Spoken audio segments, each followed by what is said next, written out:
بسم الله الرحمن الرحیم. السلام علیکم. وخت مو بخیر. نن د مارچ 28مه ده د 10 بجو خبري ټولګو ته مو هرکلی کوم. په پیل کې د نن ورځې د څو مهم خبرونو سرټکي.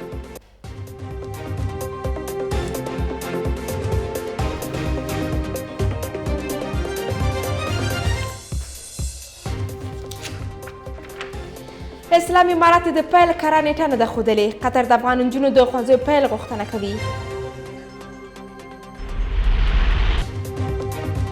میلیونونه افغان د مرګ له ګواښ سره مخ دي. د خوړو نړیوال سازمان کابل څانګه بودیجه نه لري. او پاکستان کې د عمران خان ضد لاریونونه پیل شول.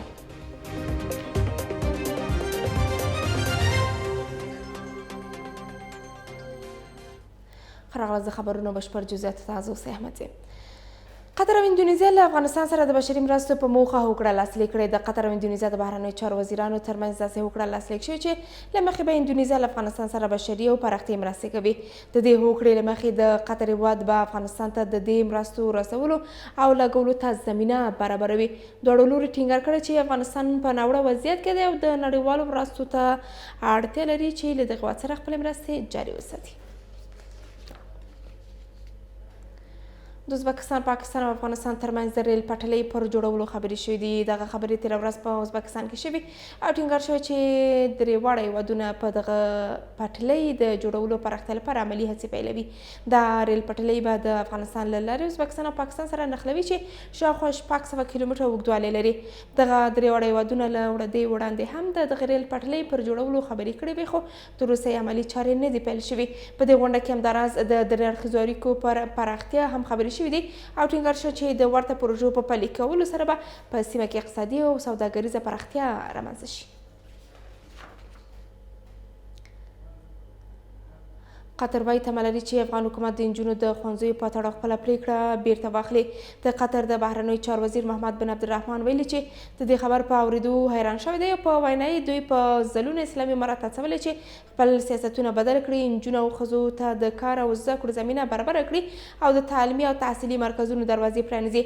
د هغه په وینا حکومت ته پکار ده چې خپله پرېکړه بیرته واخلي او له نړیوالې ټولنې سره پر کړو ژمنو عمل وکړي.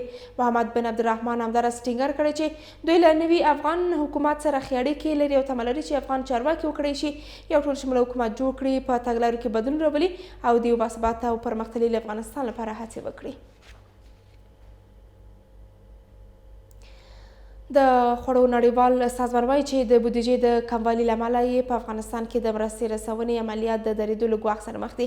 دغه ادارې ویلي چې تر اوسه د نړیوال مرستندویانو په ملاتړ 23 میلیونه اړمنو افغانانو ته مرستې رسولې دي. یا سازمان تر دې وړاندې خبرداری ورکړی و چې د اوکراین ناورین به د افغانستان پر وضعیت هم ناوړه اغېز ولري او ممکن په دغه جګړه ځپلي هېواد کې د خوراکي توکو بیې لوړې کړي. د خوړو نړیوال سازمان ویلي چې په افغانستان کې اړمنو سره د مرستې په موخه $1 میلیارډ لګولي او خپلې موخې ته د رسیدو لپاره 1.6 میلیارډ ډالرو ته اړتیا لري. دفاع وزارت وایي د تیر حکومت د هوایي ځواک یو پیلوټ چې له هېواد څخه وتلی و بیرته افغانستان ته ستون او په کار یې پیل کړی دی. دفاع وزارت له ټولو هغو مسلکي او علمي کدرونو نه چې بهر ته کډوال شوي دي د بیرته راستنېدو غوښتنه یې کړې ده. یاد وزارت په یوه خپاره کړې اعلامیه کې ویلي چې نن یو بل افغان پیلوټ چې واک ته د اسلامي امارات رسیدو سره جرمني ته کډوال شوی و بیرته افغانستان ته راستون شوی دی. اعلامیه کې د هوایي ځواک د دغه پیلوټ نوم نه دی ځکه چې ویل شوي چې هغه له خپلې کورنۍ سره یو ځای هېواد ته راستون شوی دی او خپله دنده یې پیل کړې ده. کندهار کې د اسلامي پولیسو له ښوونیز او روزنیز مرکز څخه 1500 مسلکي پولیس فارغ شول. دغه پولیسو سرتیرو تر یوې میاشتې زده کړې وروسته تېره ورځ د فراغت سندونه ترلاسه کړل. د سرتیرو فراغت مراسمو کې د کندهار مرستیال والي، امنیه قومندان، د کندهار د استخباراتو مشر او د کندهار د ډېر شمېر نورو نظامي ادارو مسؤلینو ګډون کړی و. د اسلامي پولیسو د ښوونیز او روزنیز مرکز مسؤلینو چې فارغ شوي پولیسو ته د جنایي جرمونو، حقوقي مسایلو او ګڼو نورو مهمو برخو کې زده کړې ورکول شوي دي او په سویل لویدیځه حوزه کې به په مهمو امنیتي مرکزونو کې په دندو وګمارل شي. په فاریاب ولایت کې پر سلګونه بېوزلو کورنیو نغده مرسته وویشل شوه. دغه مرستې د ډاکار او اکتیت موسسو او د ماشومانو د ملاتړ مرستندوی دفتر له لورې په 291 کورنیو توزیع شوي دي. د فاریاب د کډوالو چارو رئیس مولوي سیف الدین جهادي ویلي چې په مرسته کې پر هرې کورنۍ 28 زره افغانۍ ویشل شوي دي. د فاریاب په مرکز میمنې ښار کې هم اکتیت موسسې له 28 بې ځایه شوي کورنیو سره نغده مرسته کړې او پر هرې کورنۍ 12 زره افغانۍ ویشلې دي.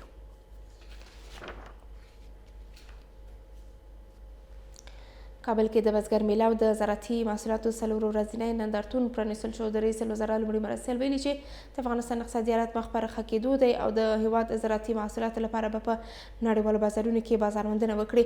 ملا عبدالغني برادر وایي د هیواد روانې اوبه مهار کوي او ټولو کرنیزو ځمکو ته به اوبه ورسوي. برادر همداراز ډاډ وښود چې ډېر ژر په زراعتي برخه کې د هیواد په شمال کې د یوې سترې پروژې د پرانیستلو شاهدان یو. په کابل کې د بزګر میله او د کرنیزو محصولاتو 26م نندارتون پرانیستل شو. د دې نندارتون پرانیسته کې د رئیس الوزرا لومړي مرستیال عبدالغني برادر د افغانستان د روانو اوبو د مهار خبره وکړه او بزګرانو سره ژمنې وکړې. برادر ډاډ وښود چې د افغانستان اقتصادي حالت مخ په ښه کېدو دی او ژمنه یې وکړه چې د زراعتي محصولاتو لپاره به په نړیوالو بازارونو کې ځای پیدا کړي. تاسو ته معلومیږي ورځ تر بلې د افغانستان اقتصاد پر بهبود باندې روان دی، شاته نه دی را روان. نو کانالو ته هم فکر دی، د اوبو بندېدو ته هم انشاءالله اراده ده. نو دغه صادرات و واردات د دنیا سره دې ته هم اراده ده چې انشاءالله ډېر پرمختګ به وشي.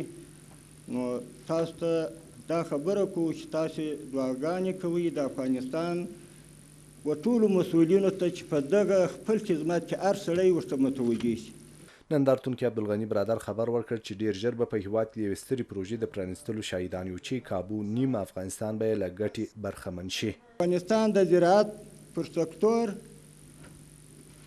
او دهقانانو زیری وکړم چې په راتلونکي نږدې ورځو کې په افغانستان کې د زراعت په برخه کې د یو ډېرې سترې او ملي پروژې د پرانیست کېدو شاهدان ووسو. او دا به انشاءالله نه میاشتې ونه شي او نه به هفتې ونه شي. کېدلی شي چې دا پرانیستله په شمال کې وشي. د خیره تاسې دعاګانې کوئ، هغه به دونه مځکې وخړوبوي چې نیم افغانستان به انشاءالله پکې برخمن شي. د کرنې او مالدارۍ وزارت سرپرست بیا ژمنه وکړه چې په بزګرو به د ښو حاصلاتو لپاره احلاس شوي تخمونه وویشي. عبدالرحمن راشد همدارا زیاته کړه چې روان کال په ټول هیواد کې 25 میلیونه میوه لرونکي او زینتي نیالګي ایښي دي. وزارت زراعت در سال جاری به تعداد 25 میلیون نهالهای مثمر و غیر مثمر را در سراسر کشور غرس نموده است و از همه ملت کشور تقاضا به عمل می آید و بخش مدیریت و حفاظت این سرمایه ملی کوشش نمایند. د کرنې او مالدارۍ سرپرست وزیر ویل د بې کیفیته زراعتي محصولات د واردولو مخنیوی کړی او بزګرانو ته د مالي ملاتړ ډاډ ورکړ. د دې نندارتون په 240 غرفو کې چې د افغانستان کورني زراعتي محصولات نندارې ته وړاندې شوي 4 ورځې به دوام وکړي. په هیواد کې د نجونو پر مخ د ښوونځیو دروازو د نه پرانیستلو له کبله په نړیوال کچه غبرګونونه راپارېدلي دي چې له دغه کبله امریکا هم له اسلامي امارات سره کومه ناسته چې په دوحه کې درلودله دغه ناستې هم کنسل کړې ده. دا چې علت او عامل څه کېدلی شي رښتیا هم د دغې دوحې د ناستې د لغوه کېدو عوامل د نجونو پر مخ د ښوونځیو د دروازو نه پرانیستل دي که نور عوامل هم درلودلی شي. په همدغه موضوع سره په سټوډیو کې د سیاسي چارشنونکی ښاغلی یاسین حبیب دی. سلامونه حبیب صاحب، سلام شپه خیر، غلباس. مننه. حبیب صاحب، بحث د دې ځای پیلوو چې دوحه کې چې کومه ناسته ټاکل شوې چې باید دلته ترسره شي د اسلامي امارات د چارواکو ترڅنګ د امریکایي اساسو ترمنځ عوامل یوازې همدغه د ښوونځیو د دروازو نه پرانیستنې کېدلی شي که نه نور عوامل هم درلودلی شي چې دوی دغه ناسته لغوه کړې ده؟ بسم الله الرحمن الرحیم. با سلام و احترام به شما و به همکاران محترم شما و بینندگان نهایت تلویزیون شمشاد چه در داخل و چه در خارج. ببینین خواهرم عزیز، گرچه اگر در قسمت اظهارات مقامات امریکایی بگوییم آل خوب برشان بانه جور شد اونا هم دست در میبانه بودن، گرچه به شما بهتر معلوم است که در گذشته ها ما از طریق رسانه ها و خصوصا رسانه خوب برای رهبرای محترم امارت اسلامی میگفتن که شما این سبب نشین که برای غربی ها و برای اروپایی ها بانه بتین. حالا نه که اینا سبب میشن، اینا باعث میشن که برای از اونا بانه میتونن برشن. مثلا همین جلوگیری دخترای مظلوم، دخترای وطن، دخترای این سرزمین که بعد از این که وزیر صاحب معارف امارت اسلامی و وزیر صاحب تحصیلات عالی وزارت امارت اسلامی اعلان کردن که در یوم سوم حمل سال جدید بچه و دخترها همه برن به مکاتب و به پانتوناشان. شما باور بکنید که دخترای ما انقدر خوش بودن، اولاد ما انقدر خوش بودن، در سایر خانه ها چی در کابل و چی در دیگر ولایات همه خوش بودن. دقیقه شماری میکنن که هر چه زودتر سوم عمل سال 1401 ما به خیر مکتب بریم. با خود لباس درست کردن، لباس ایجاب اسلامی با خود جور کردن، آمادگی میگرفتن. اما یک باره بنا به حرف عظیمی بزرگا و سخنگویشان که از طرف رهبری امارت اسلامی دستور آمد که رفتن دخترها به مکاتب تا امر ثانی بن یعنی چی؟ ببینین یک چیز برای شما میگم که رهبرهای محترم امارت اسلامی افغانستان باید بفهمند که مردم ما گرسنگی را قبول میکنن، مردم ما حق اقتصادی را قبول میکنن. در طول 8 ماه در گذشته هم همین بدبختی بود، ولی بیسوادی اولاد خود قبول نمیکنن. به خاطر چی؟ خواهر احمد زی اگر یک دختر بالاخره دختر مادر میشه، اگه بیسواد بار میآید نمیتونه در تربیه اولاد سالم خود رول داشته باشه. امی که میگه که تربیه فامیلی خیلی رول داره نسبت به تربیه مکتب و پانتون.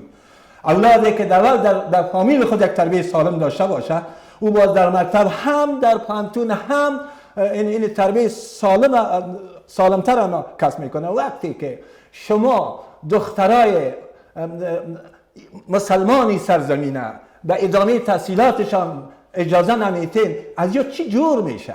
خب بالاخره بی سواد بار میاد. اگر اینا با سواد باشن از مکتب فارغ شوند، فاکولته بخوانن، ماستری بگیرن، دکترا بگیرن، امی اولاد خود تربیه سالم میکنه به جامعه تقدیم میکنه. ببینین خواهر احمد زی، امروز ما با دکترها ضرورت داریم، امروز ما با مربیون ضرورت داریم، با معلمین ضرورت داریم، خصوصا معلمین زن، دکترهای زن، و قابله ها ضرورت داریم، قابله های زن.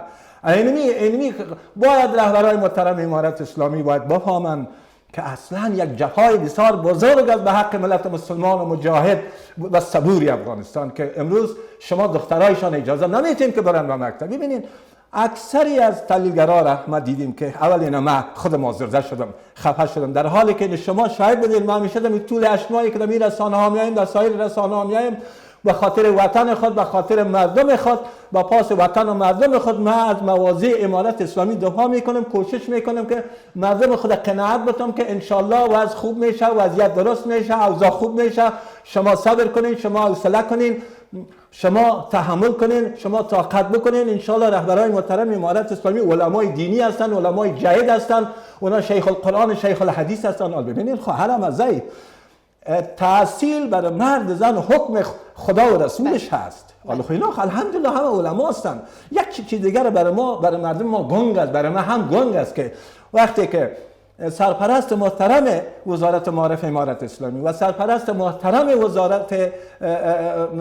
وزارت تحصیلات عالی امارت اسلامی گفتن که در یوم سوم سال نو انشالله دخترها و بچه ها همه برن به مکتب، یک حکم آمد که از دخترها معطل شد. اینمی برای مردم ما مبهم و برای ما تحلیلگرا گنگ است.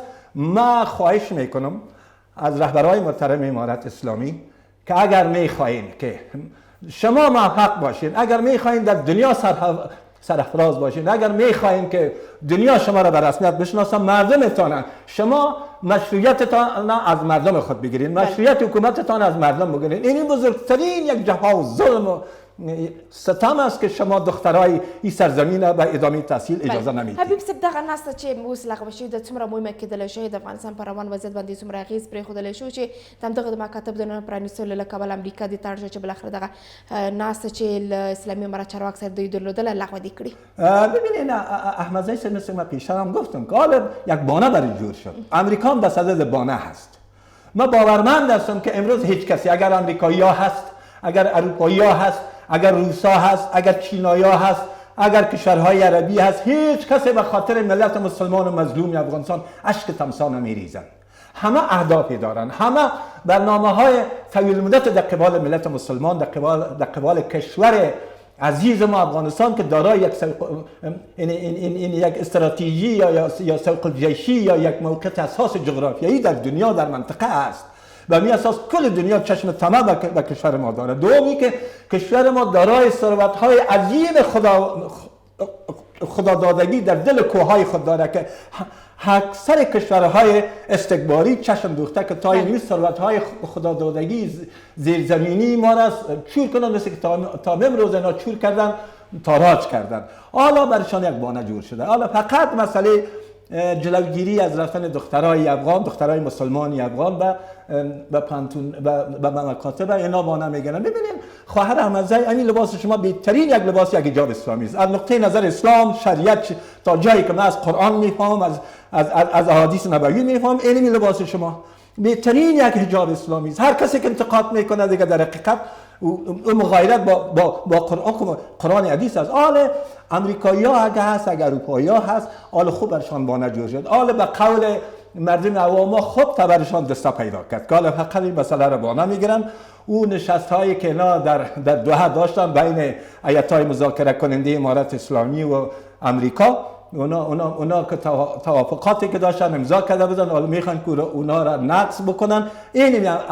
اینمی روش ها، اینمی حرکت های نادرست خلاف مردمی ما اونا میره بانه میگیرن. در حالی که من باز هم تکرار میکنم که مطمئن هستم که اونا به خاطر دلسوزی با ملت ما، با کشور ما یرغ نمیزنن، به خاطر تحقق هدفهای یا مرامه های شوم خائنانه خودشان اونا بانه گیری میکنن. من امیدوارم که یک بار دیگر از رهبران محترم امارت اسلامی میخوایم که قلب، روح و روان رضایت مردم ما را کسب کنیم، باعث رنج و آلام و جگرخونی و پریشانی ملت ما نشین. لطفاً برای دخترای ما اجازه بدین که برن با مکاتب، به دخترای ما اجازه بدین که برن به ادامه تحصیلات عالی. اینا را مایوس نسازین. اشک و گریه و نالی دخترای مظلومه که وقتی که اینا را اجازه ندادن به مکتبایشان برن در پشت مکتب، وقتی که گریه کردن، اشک ریختن، فریاد کشیدن، شیون بلند کردن، ناله بلند کردن، دل با خدا سنگم میکفان. دل مو در بدن هر انسان دارای وجدان بیدار، یک مقدار که وجدانش بیدار باشه، وقتی که مو گریه و زاری و اشک و ناله و دختر مظلومی افغانه که وقتی میدیدن مو در بدنشان راست میشه. خصوصا ما که تاسو مگریستیم امو شب. اوس حبیب صاحب بل بحث دلته چې تاسو ورته اشاره درلودله که څه هم دغه نړیوال د بهانه لټولو په لټه کې دي چې دوی ته مقصد یو بهانه پیدا شي. اوس دلته په افغانستان کې موږ تاسو ټول پوه چې حالات څومره نازک دي، څومره باید موږ نړیوال سره مختلف شو. سره دې چې ښه پوه چې دومره حالات نازک دي، بیا هم ولې باید دغسې یو بهانې ته زمینه سازي وشي، دلته بهانې ته فرصت پیدا شي تر څو نړیوال خپل غږ اوچت کړي چې همدا د طالبان دي چې دوی نه غواړي د دوی حکومت په رسمیت وپېژندل سي، دوی د تعامل سره ورته نږدې سي. د دغه فرصت ولې باید اسلامي امارت ته لوري ورکړل شي؟ ببینید جناب احمدزی صاحب، همیشه من در بحث‌های خود گفتیم، اولا خود رهبران محترم امارت اسلامی رضایت مردم خود کسب کنند.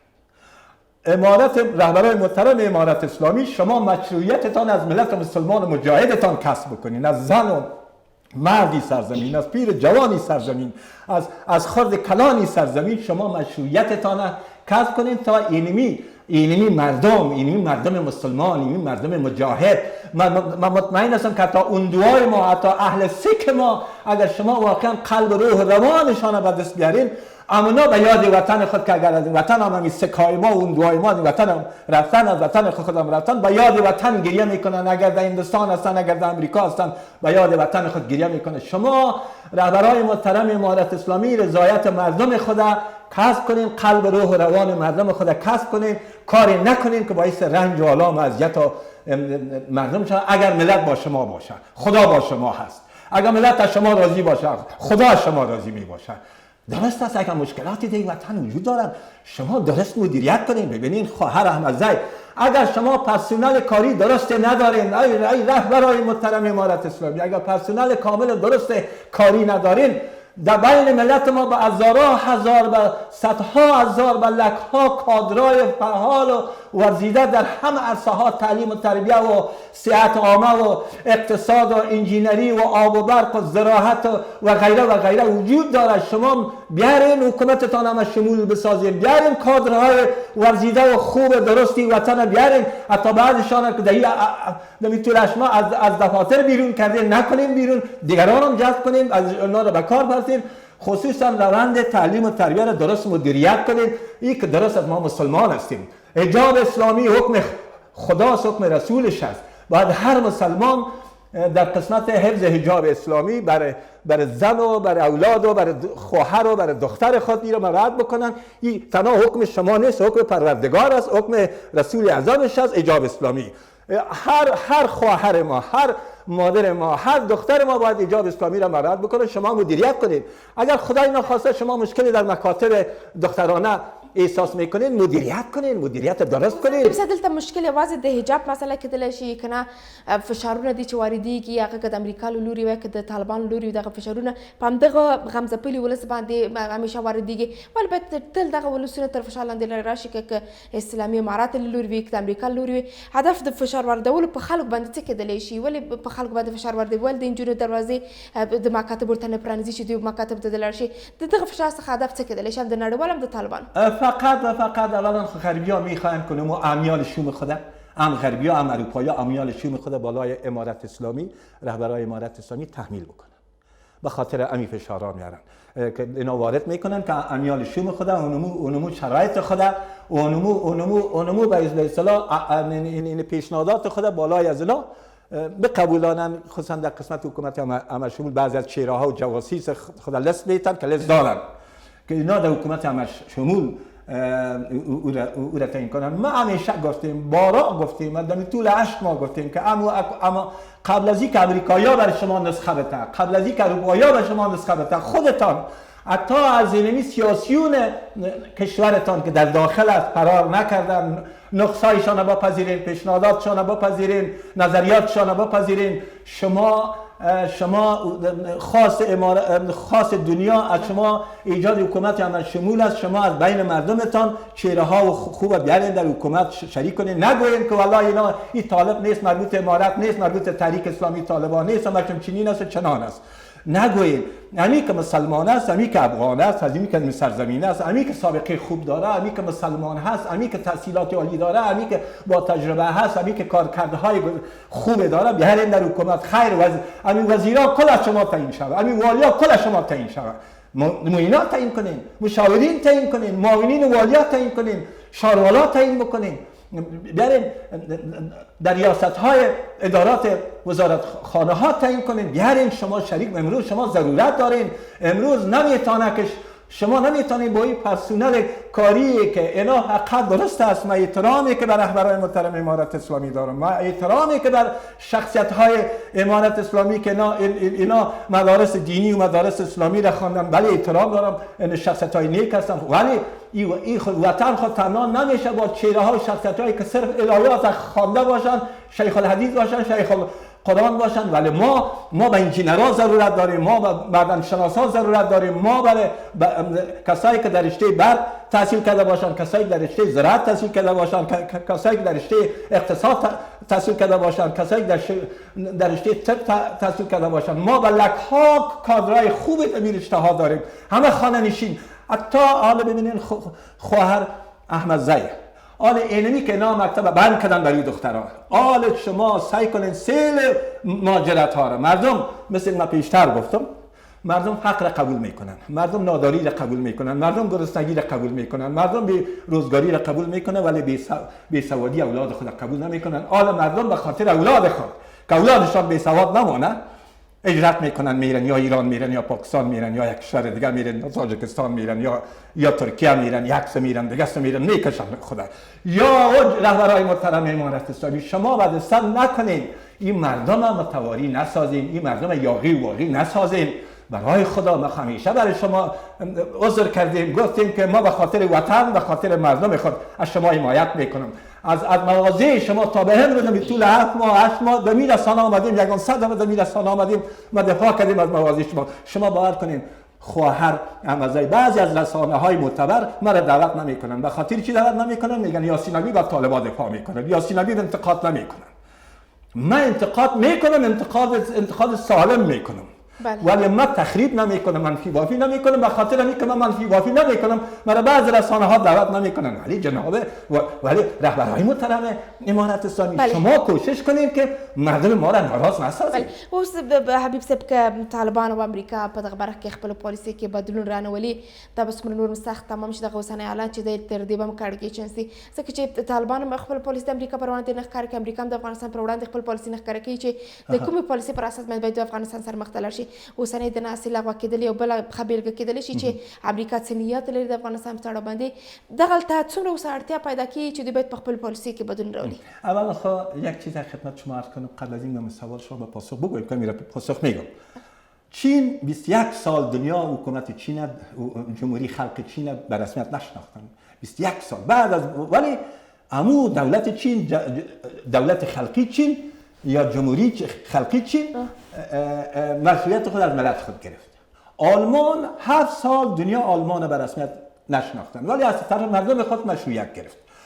اگر رهبرای محترم امارت اسلامی مشروعیت خود از مردم خود بگیرن، مردم خود خود راضی بسازن، مردم خود ناراض نسازن، رنج و مایه رنج و آلام و عذاب مردم خود نشه، باعث فرار مردم خود نشن.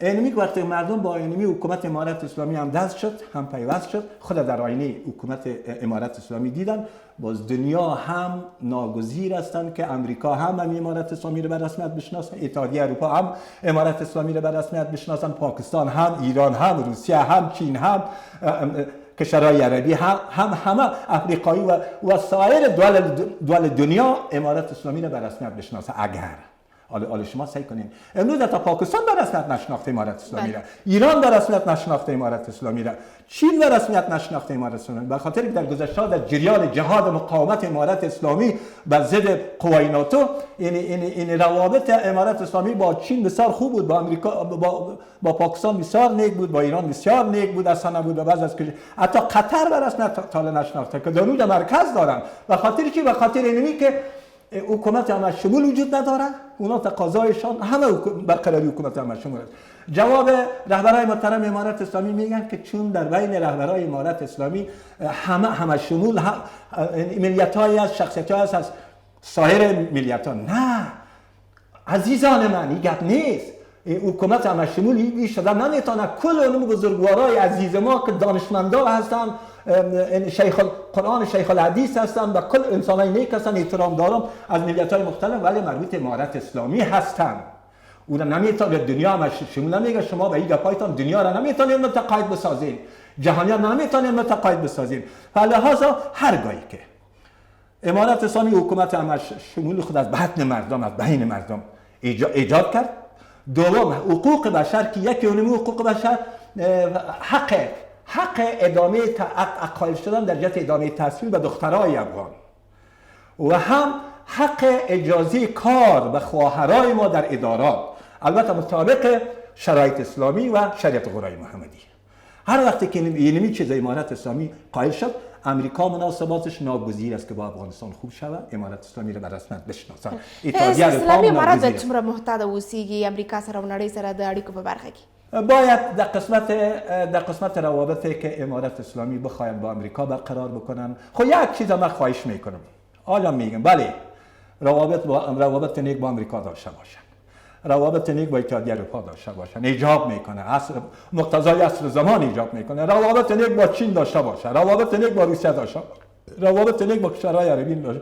اما مشروط به این که دیگه برای از اینا اجازه نتن در مسائل روابط نیک با پاکستان با ایران داشته باشه، اما با اینا اجازه نتن در مسائل داخلی ما مداخله کنه. با پاکستانی‌ها اجازه نتن در روابط داخلی ما مداخله کنه. با ایرانی‌ها، آمریکایی‌ها، چینایی‌ها، روسا، عربا همه اجازه نتن که در مسائل داخلی ما مداخله کنن، بیان نظر بدن، بیان مشوره بدن، بیان ما را گمراه بسازن، مشوره‌های غلط ما را بدن، ما را به طرف گمراهی و بدبختی سوق بدن، برای ما بحران خلق کنن.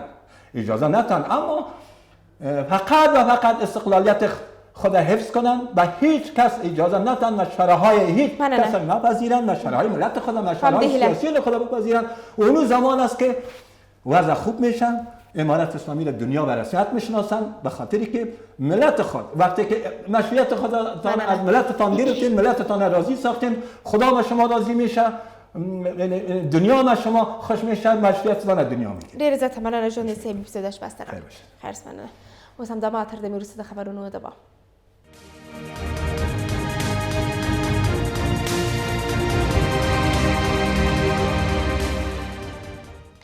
خراغلاس د خبرونو دوام ته ملګري ملتونه له اسلامي امارات غواړي چې پر خپلو ژمنو عمل وکړي. د ملګرو ملتونو امنیت شورا غړي ودونو په یوه ګډه اعلامیه کې د نجونو پر وړاندې د ښوونځیو د پرانیستو او خوندي چاپیریال جوړولو غوښتنه وکړه.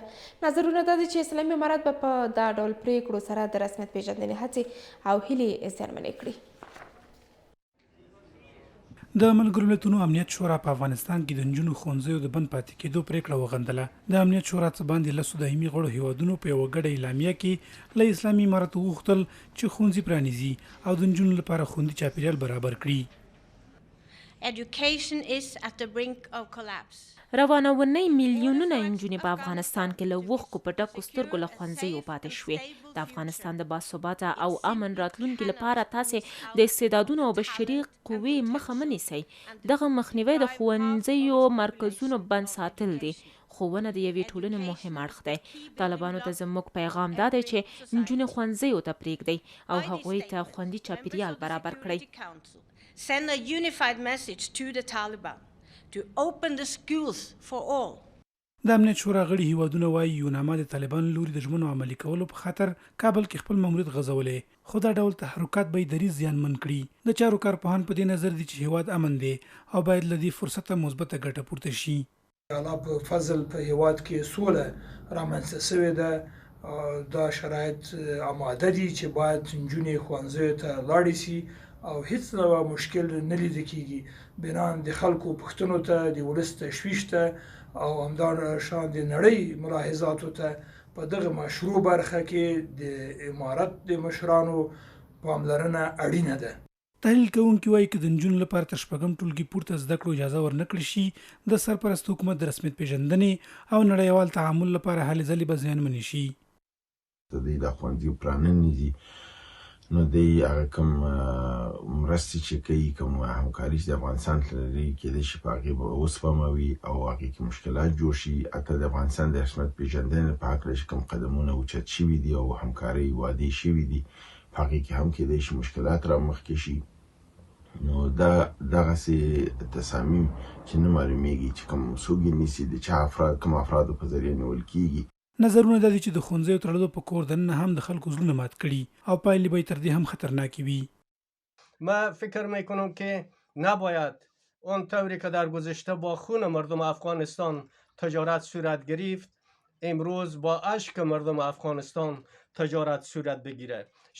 شکستاندن دل مردم افغانستان، قلب‌های رنجیده مردم افغانستان کار ساده و آسانی نیست و این پیامد بسیار خطرناک خواهد داشت.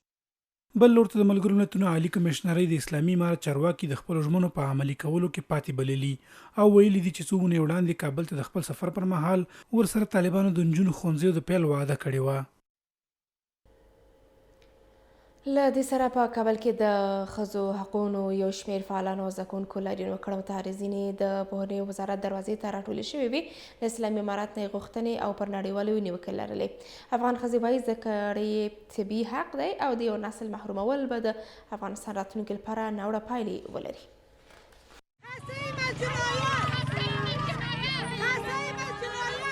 د ښځو حقونو دا فعالان او د ښوونځیو زده کوونکي دلته کابل کې د پوهنې وزارت دروازې ته د اعتراض په ډول راټولې شوي او د اسلامي امارت هغې پرېکړې په غبرګون کې لاریون کړی چې پر بنسټ یې له 6 ټولګي پورته ښځینه زده کوونکي له زده کړو منع شوي دي.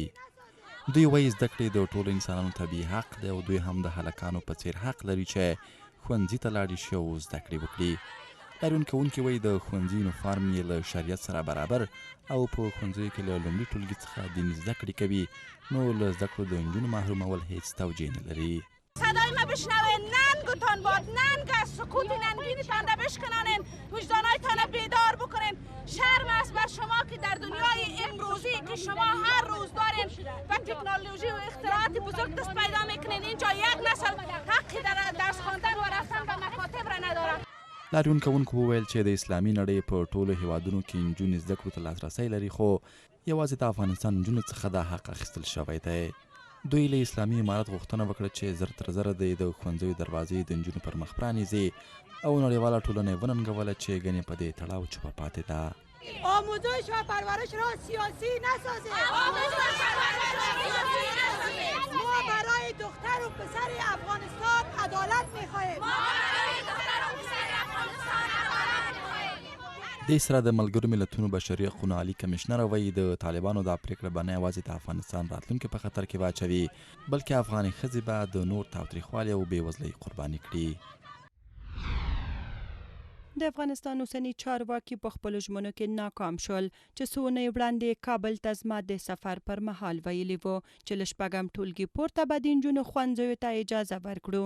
د طالبانو دا پریکړه به په ژوره توګه افغانستان لپاره د زیان او تخریب لامل شي.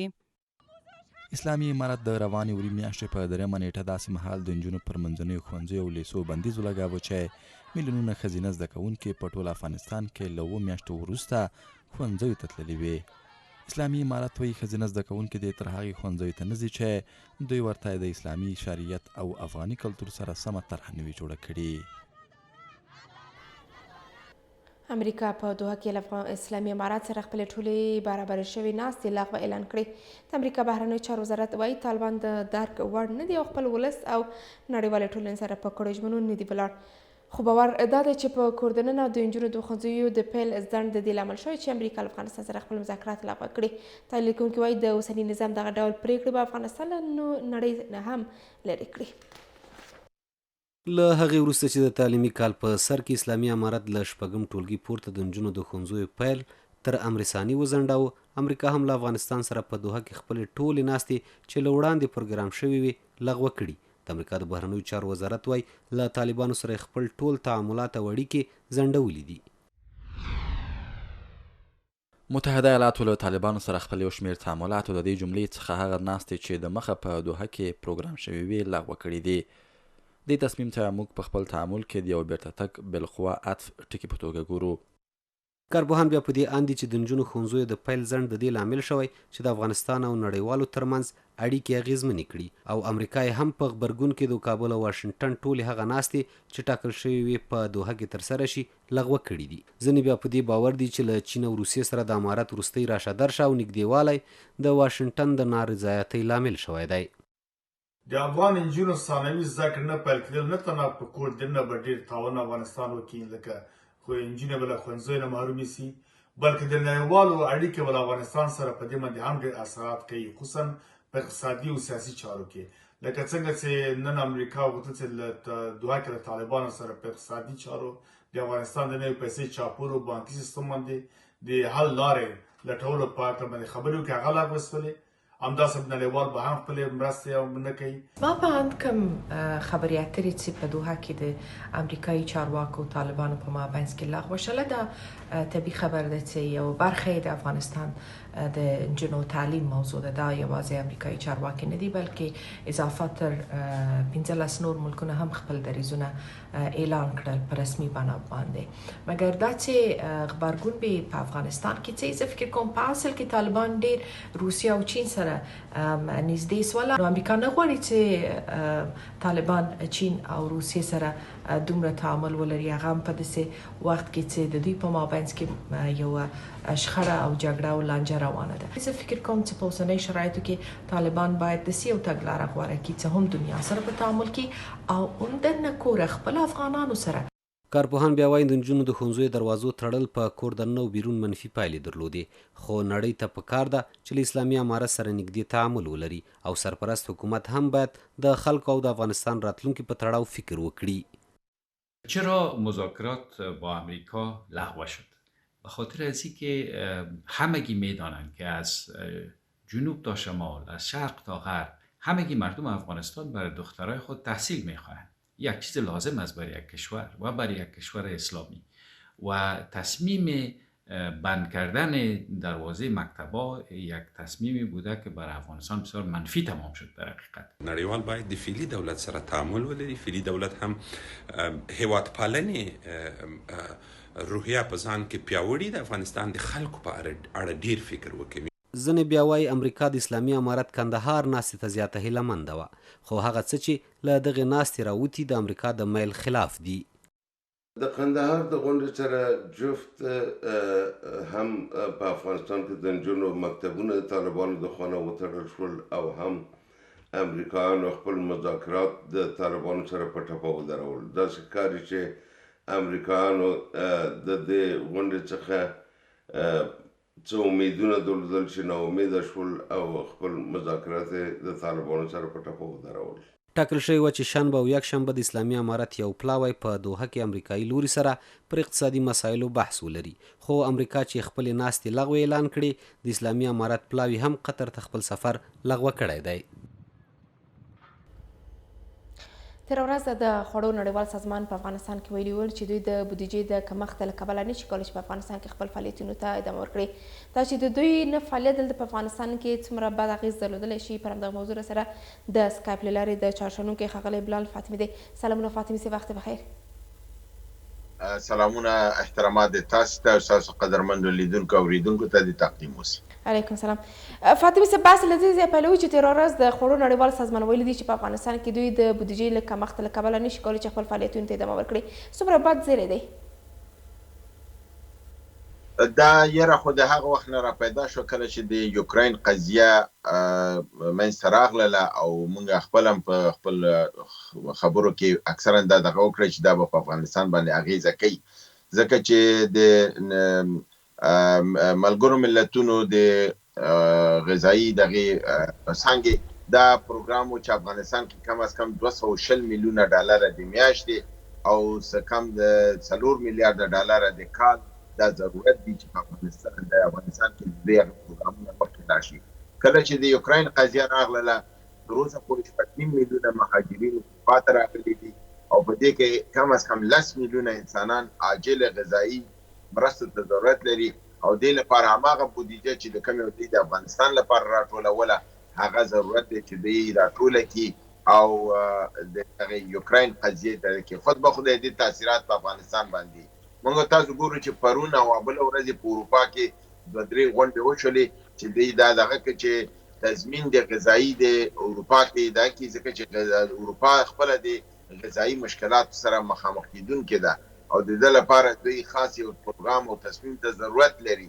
د دې لپاره دا ښکاره خبره ده چې د ملګرو ملتونو د پروګرام چې د افغانستان د بشري مرستو لپاره او چې د غذایی پروګرامونه خاص له هغه خاص بالخصوص د ماشومان لپاره چې د سوی تغذیه سره مخ دي یا هغه میندې چې د په قرار د احصایې د ملل متحد چې په حدود د څه کم 1 میلیون زمونږ خویندې چې هغې اولاد راوړي د سوی تغذیه سره مخ دي، نو د هغې د پروګرامونو لپاره یو خاصه بودیجه پکار وه او هغه بودیجه فعلا د دوی په دسترس کې وجود نه لري ځکه نړۍ خپل مرستې اخوا ته اړولې دي. کومه وعده چې شوې وه چې د جنورۍ په اخره کې به په لندن کې یو کنفرانس د ملګرو ملتونو د انګلستان کېږي او په هغې کې 4.4 میلیارډ د پیسو امید دی، هغه هم فی الحال داسې ښکاري نه، معلومه نه ده چې په تصمیم به څه کېږي ځکه چې اروپایان امریکایان خپل ټولې مرستې د یوکراین خواته متوجه کړي دي. کومه بودیجه چې ملګرو ملتونو ته د افغانستان لپاره ده هغه ډیره محدوده ده. اوس فاطمي صاحب په هغه اندازه مرستې چې اوکراین ته رسېدلې دي د نړۍ له لورې فکر نه کوئ چې په هغه اندازه نه دي چې څومره دغه سازمانونه چې په افغانستان کې فعالیت لري د خوړو په برخه کې دې ته ورته نور بشري مرستو په برخه کې چې دوی خپله بودیجه کمه ښکاره کوي په هغې اندازه شاید نه وي ځکه چې اوکراین ته په هغه اندازه چې مرستې دوی وایي په هغې اندازه نه دي رسېدلي. دا ښکاره خبره ده ځکه چې یو خو دا دی چې دوی په افغانستان کې موږ تاسو ګورو چې دوی احصایه د افغانستان دقیق او درسته نه ورکوي ځکه دوی د افغانستان بحران غواړي چې غټ وښیي تر څو چې داسې ښکاره کړي چې دلته مشکلات ډېر زیات دي.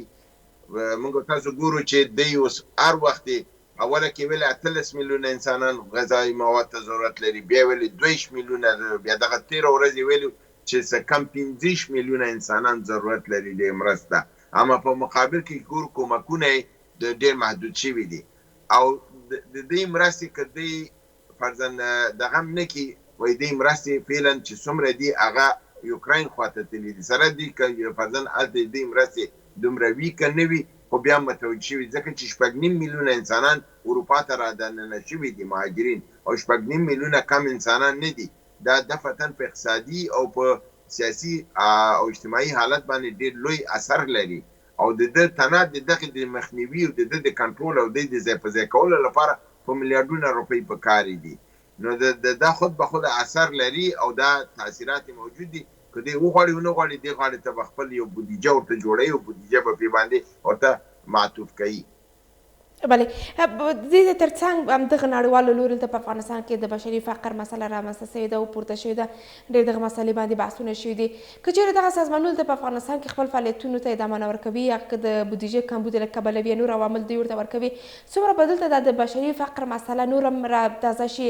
موږ تاسو روزه هم په مخ کې لرو چې دلته بیا په افغانستان کې معمولا د روژې په میاشت کې د خوړو نرخونه نور هم لوړېږي فکر نه کوئ چې ډېر سخت نور وضعیت سره به موږ هم مخ شو؟ اول خو دا دی چې دغه کومې ادارو په ذریعه چې دوی دا مرستې کولې انجیوګانې دا داسې درست منظم کار نه و ځکه چې تاسو ته معلومه ده چې د دوی په ذریعه باندې د کومکونه زیاته پوره نه رسېدل. فرضاً اوس دوی ادعا کړې ده چې په تېر دغه 3 میاشتو په ژمي کې دوی کم از کم 20 میلیونه انسانانو ته بشري مرستې کړې دي. دغه موږ تاسو خپله پوهېږو چې 20 میلیونه یعنې د افغانستان 50% نفوس شو. 50% نفوس معنا دا ده چې په هره کوڅه کې که 20 کوره دي نو 10 کورو ته باید کومک رسېدلی. نو آیا موږ تاسو خپل په دې کوڅو کې پوښتنه وکړو چاته دا مرستې رسېدل ځکه دوی ادعا لري چې موږ 20 میلیونه انسانانو سره بشري مرسته کړې ده. دا مرستې چا سره وکړله چا په ذریعه ورسېدل دا یعنې ډېر ساده خبره ده. دغه سټوډیو کې 30-40 تنه ستاسو کار کوي 15 تنو ته خو باید یو شی رسېدلی په دې 40 تنو کې پوښتنه وکړئ یو تن به هم نه یې اخیستي په لحاظه دا احصایې صحیح نه دي که دغه ادارې دوی وایي چې دوی سره مرستې کمې شي دوی به کارونه دی چې دا به ډېر زیات تاثیر واچي داسې خبره هم نه ده ځکه دلته غلو ډېره زیاته ده ادعا ډېره لویه ده غلط احصایه وړاندې کېږي غلط دغه کېږي دا دې کې د کومک نه زیات د پروپاګند ساحه ډېره زیاته ده ځکه د غربیانو ټوله هڅه دا ده چې کومک بشري مرستې کوي مګر استفاده یې نه سیاسي کوي او سیاسي بهره دا اخلي چې دوی غواړي چې د اسلامي امارت حکومت په هر شکل او په هر صورت چې وټکول شي او د دې د نظام خراب ښکاره شي تضعیف ښکاره شي تر څو دوی وشي کولی چې دې ته هغه کوم یو ګواښونه چې دوی دا کوي هغه متوجه کړي او دا تضعیف کړي او د په حساب هغه خپې ورته سستې کړي دا ټول هغه پلان دی کې دغه ادارې چې دوی وایي چې موږ سره مرستې ونه شي موږ کار نه شو کولی دا خو ښه دی چې دا مرستې ونه کړي که دغه مرستې دوی رښتیا هم غواړي وکړي خپل هیئتونه دې راشي د افغانستان د اسلامي امارت نه د ځان سره راوخلي تقسیم دې په خپله وکړي بشري مرسته د افراد د اسلامي امارت نه واخلي او دا به خلکو ته دا که ولو د مخکني ادعا په اساس چې دوی دومره لویه لري د هغې 50% مواد هم یا 50% کومک هم چې دوی راوړي د افغانستان ډېر مشکلات حلولی شي مګر چون د کومکونه دوی ادعا ډېره لویه کوي کومکونه هغومره نه دي او هغه هم کوي د خپل د انجوګانو په ذریعه باندې هغه ځي ته نه رسېږي ټول په لاره کې خوړل کېږي اصراف کېږي ادعا کوي چې 20 میلیونه انسانانو سره موږ کومک کړی دا ماته بالکل د تعجباور او د غلو نه ډکه ښکاري. څومره فعالیت یې ګټور د خوړو نړیوال سازمان یا WFP په افغانستان کې که څه هم تاسو ویلي چې دوی دغه احصایه چې کوي احصایه سمه نه وي، دغه احصایه چې دوی وړاندې کوي قصدن غلطه احصایه وړاندې کوي چې ترڅنګ دوی باید په دغه مرستو کې فساد وکړي، که نه احصایې د کول په برخه کې سمه سروې دوی نشي کولی چې د احصایې پر اساس باندې باید دلته افغانان تر هغه افغانان چې اړمن دي دوی ته د مرستې ورسیږي. ګوري او دی بعضې احصایي قصدن هم غلطې وړاندې کوي او بعضې احصایي موجود هم نه دي. ځکه اول د افغانستان د نفوس چې دی ګوره څوک وایي 15 میلیونه دی، څوک وایي 18 میلیونه دی، څوک وایي 40 میلیونه دی. دی وایي چې د نیم نه زیات نفوس د افغانستان یعنی 2 نه تر 15 میلیونه ضرورتمند دي. کیدای شي دی دا شاته داسې یو دغه هم سړی کولی شي چې ښه دی به کومک ورکوي. آیا دغه چاته چې دی دا کومک ورکوي دا کومک به زی ته نه رسوي، نو همدا علت دی چې دی هغه احصایه یا فرضاً دا چاته چې دی دا پیسې ورکوي کوم انجوګانو ته هغې راځي 2 نفر سره کومک کوي، هغې نه جوړوي 10، دی کومک کوي د 15 تنو سره هغې سره 0 اچوي جوړوي ته 50. هماغه قصه ده چې امریکایانو 15,000 اردو جوړه کړه افغانستان سره او په 0 ورسره واچو وایي 3.5 لکه اردو م جوړه کړې ده. دغه قصه په دې کومکونو کې هم ده که 1 لک نفر سره کومک کوي 0 پکې اچول کېږي 1 میلیون تی جوړېږي. نو دا احصایه دوی ته صحیح. زه به دا ومنم چې زه خپله WFP خپله غلطي نه کوي، مګم افراد خو یې کوي که نه، افراد خو یې صالح نه دي. هغه خو په 20 کالو کې تجربه وشوله چې د افغانستان ته څومره کومکونه راغلل، دغه انجوګانو ټولې وخوړلې او بهر ته یې ویستلې. د دې غټه مشکل دا دی چې کوم لیستونه دی بیرته سپاري هغه لیستونه صحیح نه وي. 10 تنو سره کومک کړي هغې نه 100 جوړوي، 100 سره کومک کړي هغې نه 1000 جوړوي، 1000 سره کومک کړي هغې نه 1000 جوړوي. همدا علت دی چې ملل متحد دعا کوي چې ما 60 میلیونه انسانانو سره کومک کړی. دا ډېره اسانه ده. تاسو په دې ښار کې وځئ 10 کراچوالانو پوښتنه وکړئ که تاسو ته 2 وویلې چې ما سره کومک شوی دی راشئ زه جرمانه ورکوم. بله اوس فاطمه صاحب دوی بیا یو رقم ټاکلی د 6 میلیارده ډالر یې ویلي دي چې دوی ضرورت لري تر څو دلته په افغانستان کې خلکو ته مرستې ورسوي. ولې دغه رقم د ترلاسه کولو کې دوی ونه توانېدل چې دغه رقم باید ترلاسه کړي؟ نور مسؤل بنسټونه یا نور هغه خیریه بنسټونه چې مرستې کوي دوی ورسره همکار پاتې نه شول چې تر څو دغه رقم چې د خوړو نړیوال سازمان ټاکلی دی دوی د هم ورته لاسرسی پیدا کړي؟ یو خو دوی خپله دې شي کې دومره علاقه نه درلوده چې دا لکه پخوا چې به دوی غوښتل کنفرانس به یې وکړه، په کنفرانس کې به دفعتاً افغانستان ته په میلیارډونه راټولېدل. یو خو د دې هغه علاقه په دې افغانستان کې نشته. بله خبره دا ده چې دا کومه مرستندوی ادارې وي هغې د سار او د سیګار راپورونه اوس لیدلي دي چې پیسې افغانستان ته تلي ټول بې ځایه شوي دي، ځي ته نه دي تلي. فلهذا هغې دا ډاډ نه لري چې که بیا مرسته وکړي دا مرسته به ځي ته ورسېږي. درېیمه خبره دا ده چې کومې مرستې زیاتې اوس دي هغه اوښتې دي په طرف د یوکراین. نو دوی هلته چې پیسه ټولوي بیا دلته پیسه ټولولو کې ستونزه راځي. نو دا که 4 میلیارده او که 6 میلیارده که دوی ضرورت دي دا ټولون دوی ته اسانه نه ده او د خلکو هغه علاقه هم نشته دی ځکه چې اعتماد نشته دی چې افغانستان کې که چېرته خپله خارجیانو او که زموږ داخلي افغانانو دواړو خیانت کړی دی، دواړو لاس یو ځای کړی دی. خارجیانو پیسې وهلي دي، افغانانو وهلي دي او نن سبا چې هغه چې څوک کومک کوي هغه اعتماد نه کوي. بل د نورو سازمانونو مسؤلیت څه کېدلی شي؟ هغه سازمانونه چې په خپلو پښو باندې ولاړ دي د هغې مسؤلیت همدا ده چې د بشري فقر د مخنیوي په برخه کې د دوی همکار پاتې شي له هغه نهادونو سره چې هغوی تر یوه حده پورې مرسته کولی شي خو نورو خپله مرستې ته اړتیا لري تر څو د بشري فقر د مخنیوي په برخه کې د همکار پاتې شي. خپل مسؤلیت به دوی په دغه برخه کې ترسره کړي که نه د WFP سازمان سره به دوی خپل مسؤلیتونه ترسره نه کړي او د مرستو لاس به ورنه کړي؟ دوی خپل مسؤلیتونه که ترسره هم کړي دوی اولیتونو ته خپل ګوري. اوس فعلا دوی دپاره اولیت افغانستان نه دی، دوی اولیت چې دی اوس یوکراین دی. ځکه د افغانستان مشکل چې دی د دوی په غاړه نه پرېوځي، اما د یوکراین مشکل د دوی په غاړه پرېوځي. خلک د دوی کور ته ځي، اروپا د دوی کور دی او دغه ممالک دغه ټول دغه چې دي دغه 6 میلیونه 6.5 میلیونه انسانان چې ورغلي یا نور ورځي د دوی په کور باندې ورځي. دوی مجبور دي. نو د دوی مرستې کوونکي اخوا ته متوجه کېږي، دې غاړه کمې راپاتې کېږي. دوی داسې نه ده چې دلته به هم نه کوي، دلته به کوي خو په هغه مقدار یې نه کوي. او بل دا چې غټه غلطي چې کوي دوی کوشش دا کوي چې زموږ اسلامي امارت په رسمیت نه پیژنو یا دا مرستې نه غواړو د هغې په ذریعه وکړو، د خپل انجیوګانو په ذریعه کې. او انجیوګانې چې دي هغه اهل صالح نه دي، هغې اکثرا غلا کوي، پیسه کاملا ځي ته نه رسېږي او همدا علت دی چې مشکلات له منځه نه ځي او نه حل کېږي.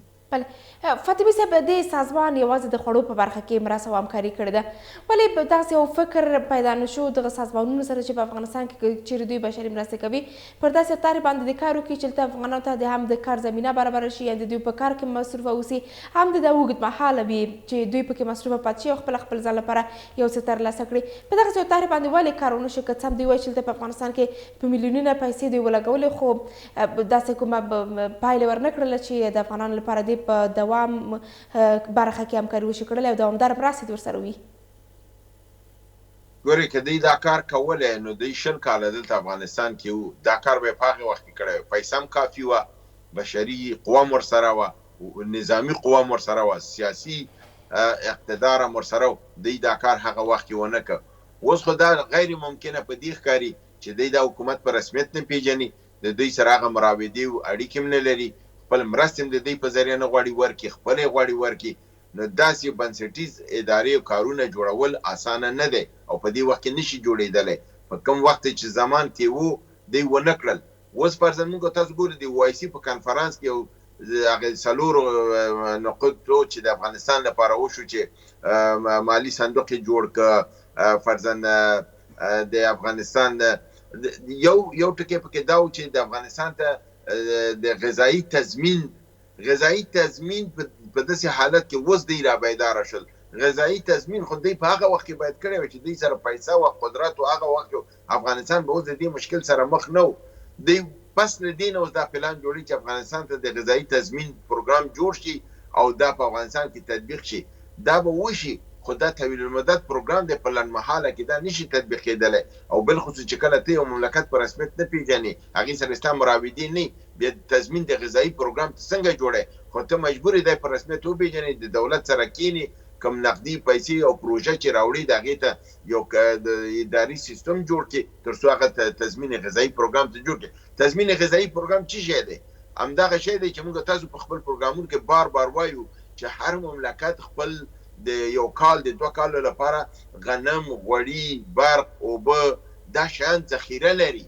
موږ تاسو دا هیڅ نه درلودل او نه او دا چې که څوک وغواړي تضمین غذایي یعنې هلته پانګه د غذایي جوړه کړي، دا خو دفتن باندې نه کېږي. د دې لپاره خو یو پروژه او کار پکار دی، دې باندې دې ته سرطخانې جوړول پکار دي، دې ته لوی ذخیرې جوړول پکار دي او په تنها یو مرکز کې نه دي، په هر ولایت کې جوړول پکار دي، ځکه چې هر ولایت ته د هغې د ضرورت په اساس باندې ته باید دغه ورکړې. نو دا پروګرام دی دومره بې وخته شروع کړی دی چې ما ته بالکل داسې یو تمسخرآمیزه غوندې ښکاري چې 20 کاله دلته وی وم نه که. اوس چې دولت په رسمیت نه پیژني، بودیجه در سره وجود نه لري او اوس دا غټې غټې خبرې کوي. بله بالاخره که دغه سازمانونه په افغانستان کې خپل فعالیتونه بندوي، دا څومره د دې سبب کېدلی شي چې د بشري فقر او ناورین د لا پراختیا شاهدان به پاتې شو. په نورو سازمانونو باندې څومره بد اغېز پرېښودلی شي چې دلته په افغانستان کې یو څه نه څه فعالیتونه لري. ښکاره خبره ده که کاملا دوی دا مرستې ورسره بند کړي اغېزه لري، خو په هغه مقدار چې دوی دا کوي په هغه مقدار به نه وي. یعنې دوی ډېر لوی غټې ښیي چې د دې تاثیرات به ډېر وسیع دونه به نه وي چې څومره دوی وایي. څنګه چې تعداد د کومک لوی ښیي، فرضاً دوی وایي 20 میلیونه انسانان سره کومک شوی، همدارنګې په تاثیراتو کې هم دوی غلو کوي. که موږ دا کومک ونه کړو په میلیونونه انسان مري، فکر نه کوم چې په میلیونونه انسان ومري. درسته ده د هوا په سړک په نتیجه کې د سوی تغذیې په نتیجه کې اطفال مري، ضعیف انسانان لکه زاړه کهنسالان دا چې دي دا مري. مننه فاطمې صاحب، مننه ډېره زیاته مننه. خیر اوسې، مننه، ښه ورځ ولرئ. مننه. راګرځو د خبرونو دوام ته. په همدې حال کې دوحه کې د اسلامي امارات د سیاسي دفتر مشر سهیل شاهین د افغانستان لپاره د ملګرو ملتونو استازي سره کتلي دي. شاهین په یوه ټویټ کې ویلي چې له ډیبرا لاین سره لیدنه کې په یوه لړ مسایلو بحثونه کړي دي. لیدنه کې ټینګار شوی چې افغانستان کې باید د اقتصادي ناورین مخنیوی وشي او د اقتصاد برخه کې سمون به په ټولو چارو مثبت اغېز ولري. چین د سیمې په کچه یوې سترې ناستې ته تیاری نیولی دی. د بیجینګ ناسته چې راتلونکې اونۍ جوړیږي د سیمې هیوادونه د بهرنیو چارو وزیران وربلل شوي دي. په دغه ناسته کې به له افغانستان سره د بشري مرستو سربیره په نړیوالو اړیکو ترهګرۍ ګواښونو او نورو مهمو مسایلو خبرې اترې وشي. چین د سیمې په کچه د یو مهمې ناستې جوړولو ته تابیا نیولې ده. دغه ناسته چې راتلونکې اونۍ د چین په کوربتوب بیجینګ کې جوړیږي د افغانستان سربیره د روسي، ایران، پاکستان، تاجکستان، ترکمنستان او ازبکستان د بهرنیو چارو وزیران وربلل شوي دي. چین د بهرنیو چارو وزارت وایي دغه ناسته به په افغانستان کې د بشري مرستو په دوام او په نړیواله کچه د افغان حکومت پر وړاندې د شته ستونزو او سیاسي ننګونو په اړه پکې خبرې اترې وشي. دغې ناستې ته تمې زیاتې دي او تحلیل دا دی چې نړۍ سره د افغانستان سیاسي تعامل کې به مرسته وکړي. د افغانستان او د افغانستان د اوسني وضعیت اړوند په نړیواله کچه باندې د کنفرانسونو دایریدل، هغه په اسلام آباد کې د اسلامي هیوادونو کنفرانس او یا به هم په راتلونکي کې د بیجینګ کنفرانس وي، دا یو ښه اقدام دی او کولی شي چې په افغانستان کې د بشري ناورین د مهار او یا هم په افغانستان کې د غربت سره د مبارزه او په ټوله کې په افغانستان کې د بشري مرستو هغه لړۍ تیزه کړي. دغه ناسته د افغانستان د بهرنیو چارو سرپرست وزیر امیر خان متقي وربلل شوی دی. شنونکي وایي د ګاونډیانو او سیمې ثبات د افغانستان ثبات پورې تړلی دی او یاد هیوادونه باید دغه اصل ته ژمنتیا پر ځای کړي. زه هیله مند یم چې ګاونډیان د افغانستان حاکمیت ته باید احترام وکړي، مداخلې باید بندې کړي. تمویل کوونکي تجهیز کوونکي دوی دي، نړیوالو سره اړیکې د استخباراتي ممالکو سره لکه روسیه او امریکا او ناټو په کل کې دوی د هغو ته تحت اثر دي. روسي هم د چین په کوربتوب راتلونکي ناسته کې د بهرنیو چارو وزیر سرګي لاوروف ګډون تاییدوي او وایي چې ګاونډیو هیوادونو سره به په سیمه کې د ترهګرۍ د له منځه وړلو او دایمي ثبات په حل لارو خبرې اترې وکړي. د بیجینګ غونډه په داسې مهال کې جوړیږي چې تېره اونۍ د چین د بهرنیو چارو وزیر وانګي کابل ته په سفر راغلی و او سرپرست وزیر امیر خان متقي ته یاده غونډه کې د ګډون بلنه ورکړه. د ښوونځیو د نه پرانیستلو په تړاو لا هم غبرګونونه په کور دننه او بیرون شته ده او په دغه برخه کې اندېښنې دي چې ولې لا هم اسلامي امارات د نجونو پر مخ د ښوونځیو دروازې نه دي پرانیستلې. دا چې علت او عمل څه کېدلی شي، څومره دلته د بدلون لپاره اړتیا لیدل کېږي. پر همدغه موضوع سره په سټوډیو کې د چارشنو کې ښاغلی انجینر ګل اغا حسني دی. سلامونه حسني صاحب، سړی مو شپه خیر، اغلې بحث ته الله ملته وساته خدای مو روغ مننه شه. داسې حسني صاحب، د ښوونځیو تړل څومره ځان سره غبرګونونه درلودل؟ بله د ښوونځیو تړل څومره دلته په کور دننه او بیرون ځان سره خبرګونونه درلودل؟ اعوذ بالله من الشیطان الرجیم، بسم الله الرحمن الرحیم. هر څه نه مخکې احمد زه تاسو او ستاسو تلویزیون لیدونکو او اورېدونکو ته په مسنود طریقه وایم السلام علیکم ورحمت الله وبرکاتو. احمد زه محترم، زه به دا خبره لږ اوږده کړم. د چهارشنبې پر ورځ غالبا درېیم د حمل معنی زه تقدیري تلویزیون ته برابر شوم چې په دې تلویزیون کې د مکتب زنګ پروګرام و، نو ما ته یې له خوند راکړ او کېناستم. په دغه کې یو عالم و د شیخ سید احمد په نوم باندې که خدای ته خیر ډېر ښه علمیات هم لرو او خو فصیح وکړېده او دا د علم اهمیت یې جهانیانو ته ښکاره کړه چې او دی هم ورته ښکاره کړه چې علم فرض دی په ښځه او په نر باندې، او دی هم ورته ویل چې په علم کې دا فرق نشته، دا ټول علمونه د قرآن عظیم الشان نه وتي دي، که زراعت دی که طب دی، دا ټول مسایل سره ویل. کله چې بیا دغه ځان فارغ شوم ژوندون تلویزیون ته لاړم، مالته بیا راته ویل چې دا په جنکو په مکتبونو باندې بندیز لګولی. ما تر اخره پورې نه منله، ځکه چې په علم کې خو د جنۍ او د هلک په منځ کې فرق نشته. الله علم فرض کړی دی په خپلو بندګانو، بالخصوص په خپلو مؤمنانو باندې، نو دې کې خو د هلک او د جنۍ فرق نه دی ویلی. پیغمبر د خدای فرمایي چې علم زما میراث دی، نو چې میراث دی خو د ښځې ته میراث دی او نر ته میراث دی که نه. همدغسې که صورت رحمان شریف موږ تاسو ووایو هلته د علم باره کې خبره شوې ده.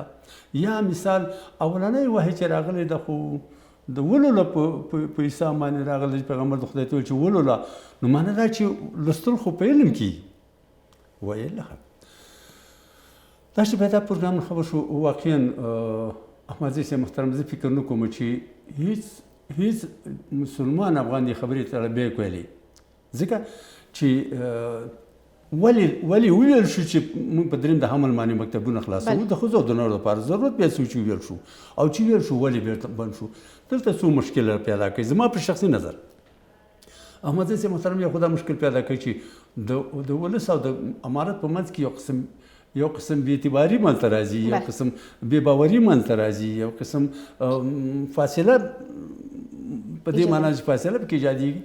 یو دویم دا چې نړیواله ټولنه هغه هم په کمین کې درته تیار نه شي. یهودیت او نصرانیت ګوره ستا کله هم دوستان کېدی نه شي، هغه تا ته تیار په کمین کې ناست دي.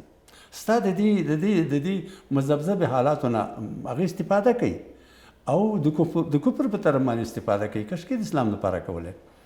نو دغه اساس باندې د مکتبونو تړل یا د علم دروازه بندول، زه فکر نه کوم بیا دا چې دوی عالمان دي او دا چې دوی عالمان دي د دوی فیصلې باید بالکل د کاڼي کرښه وي چې ویې کړه هغه باید د قرآن او د حدیثو په رڼا کې فیصله شوي.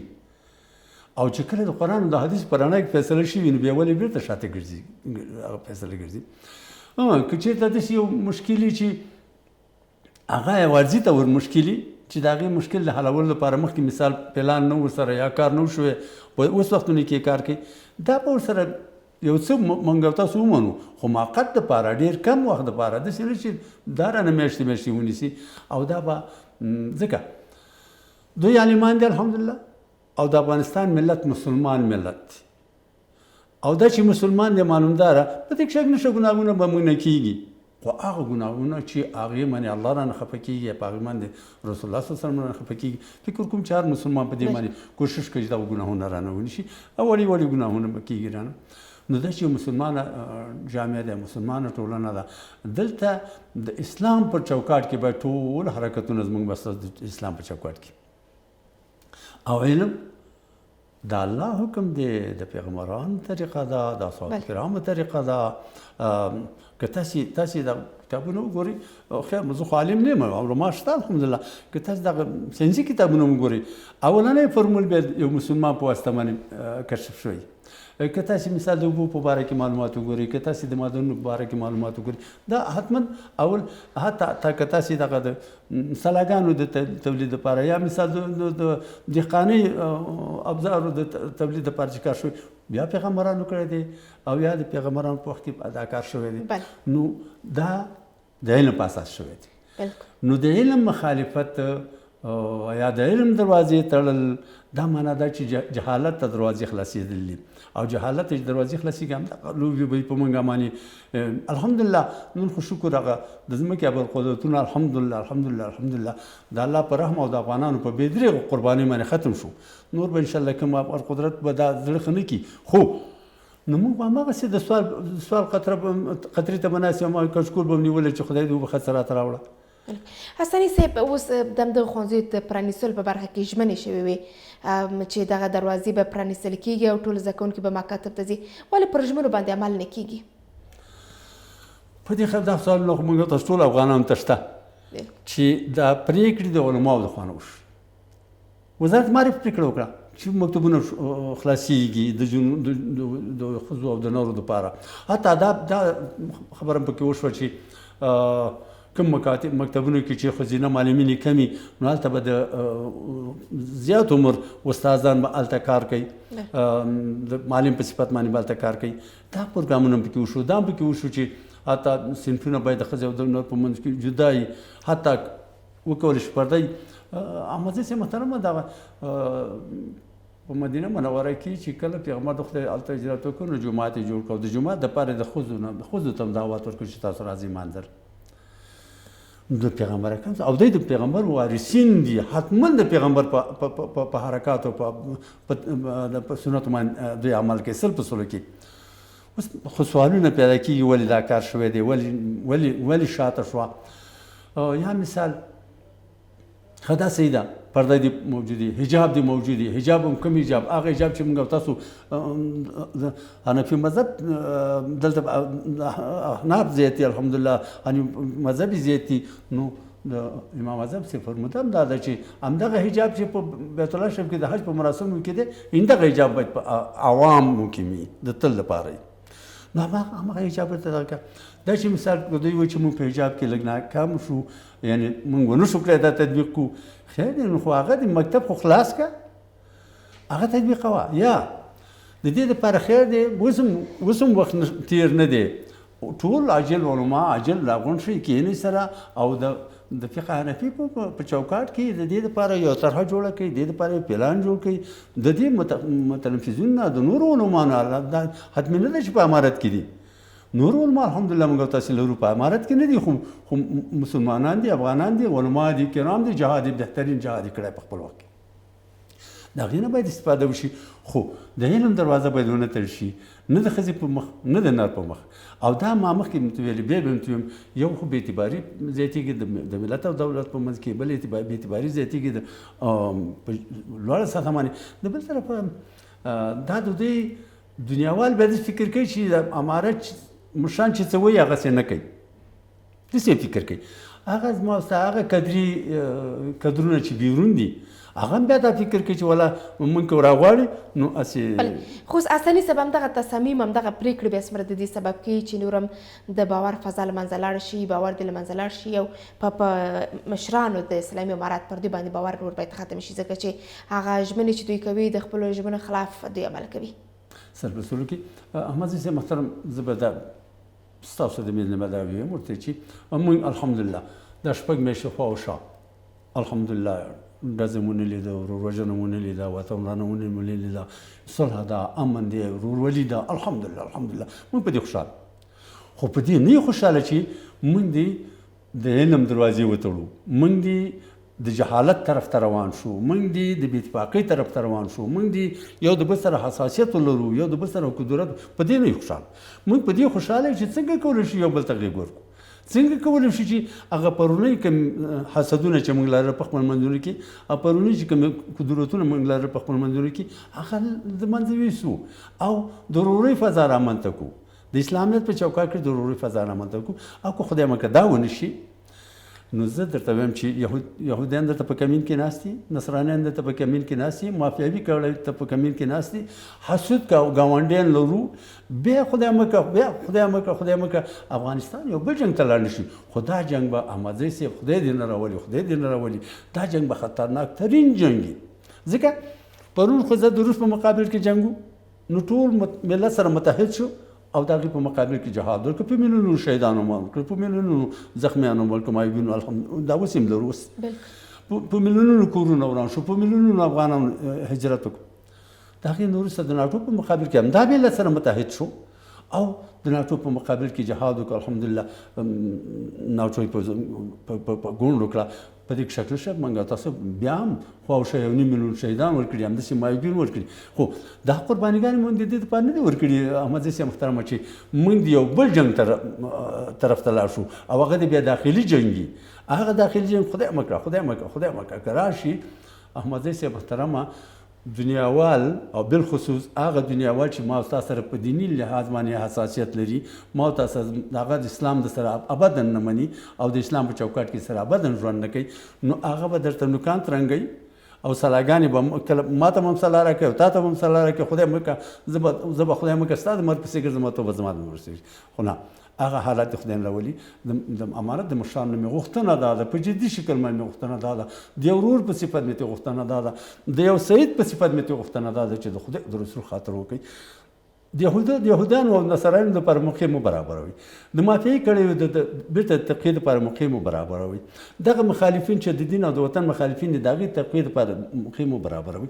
هر څه چې کوي دا موږ احمدزی صاحب محترمه علماء کرام فرمایي، دا علماء کرام فرمایي وایي چې د انسان اولنۍ د علم زانګو څوک ده؟ مور ده. که مور عالمه وه مالندار اولاد عالمان راځي، که مور خدای مخ کړه بې علمه وه مالندار اولادونه بې علمه راځي. هغه څه به کوي چې هغه به د شیطان د خوشحالۍ دپاره یو د رحمان د خوشحالۍ د خفګان دپاره وایي.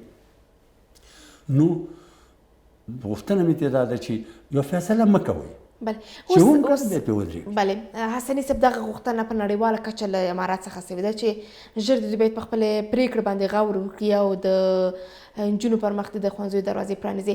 څومره په دغه برخه کې له بیک ویل شي څه ته په تمه د اسلامي امارات هغه څه چې دوی ویلي ول دوی به ښوونځي پرانیزي، خو په آخري دقایقو کې دوی بیرته دروازې بندې کړلې، څه لپاره دوی په تمه دي؟ احمدزی صاحب محترم، که ما نه پښتنو کې باور وکړي، زه د نړیوال فشار مخالف یم.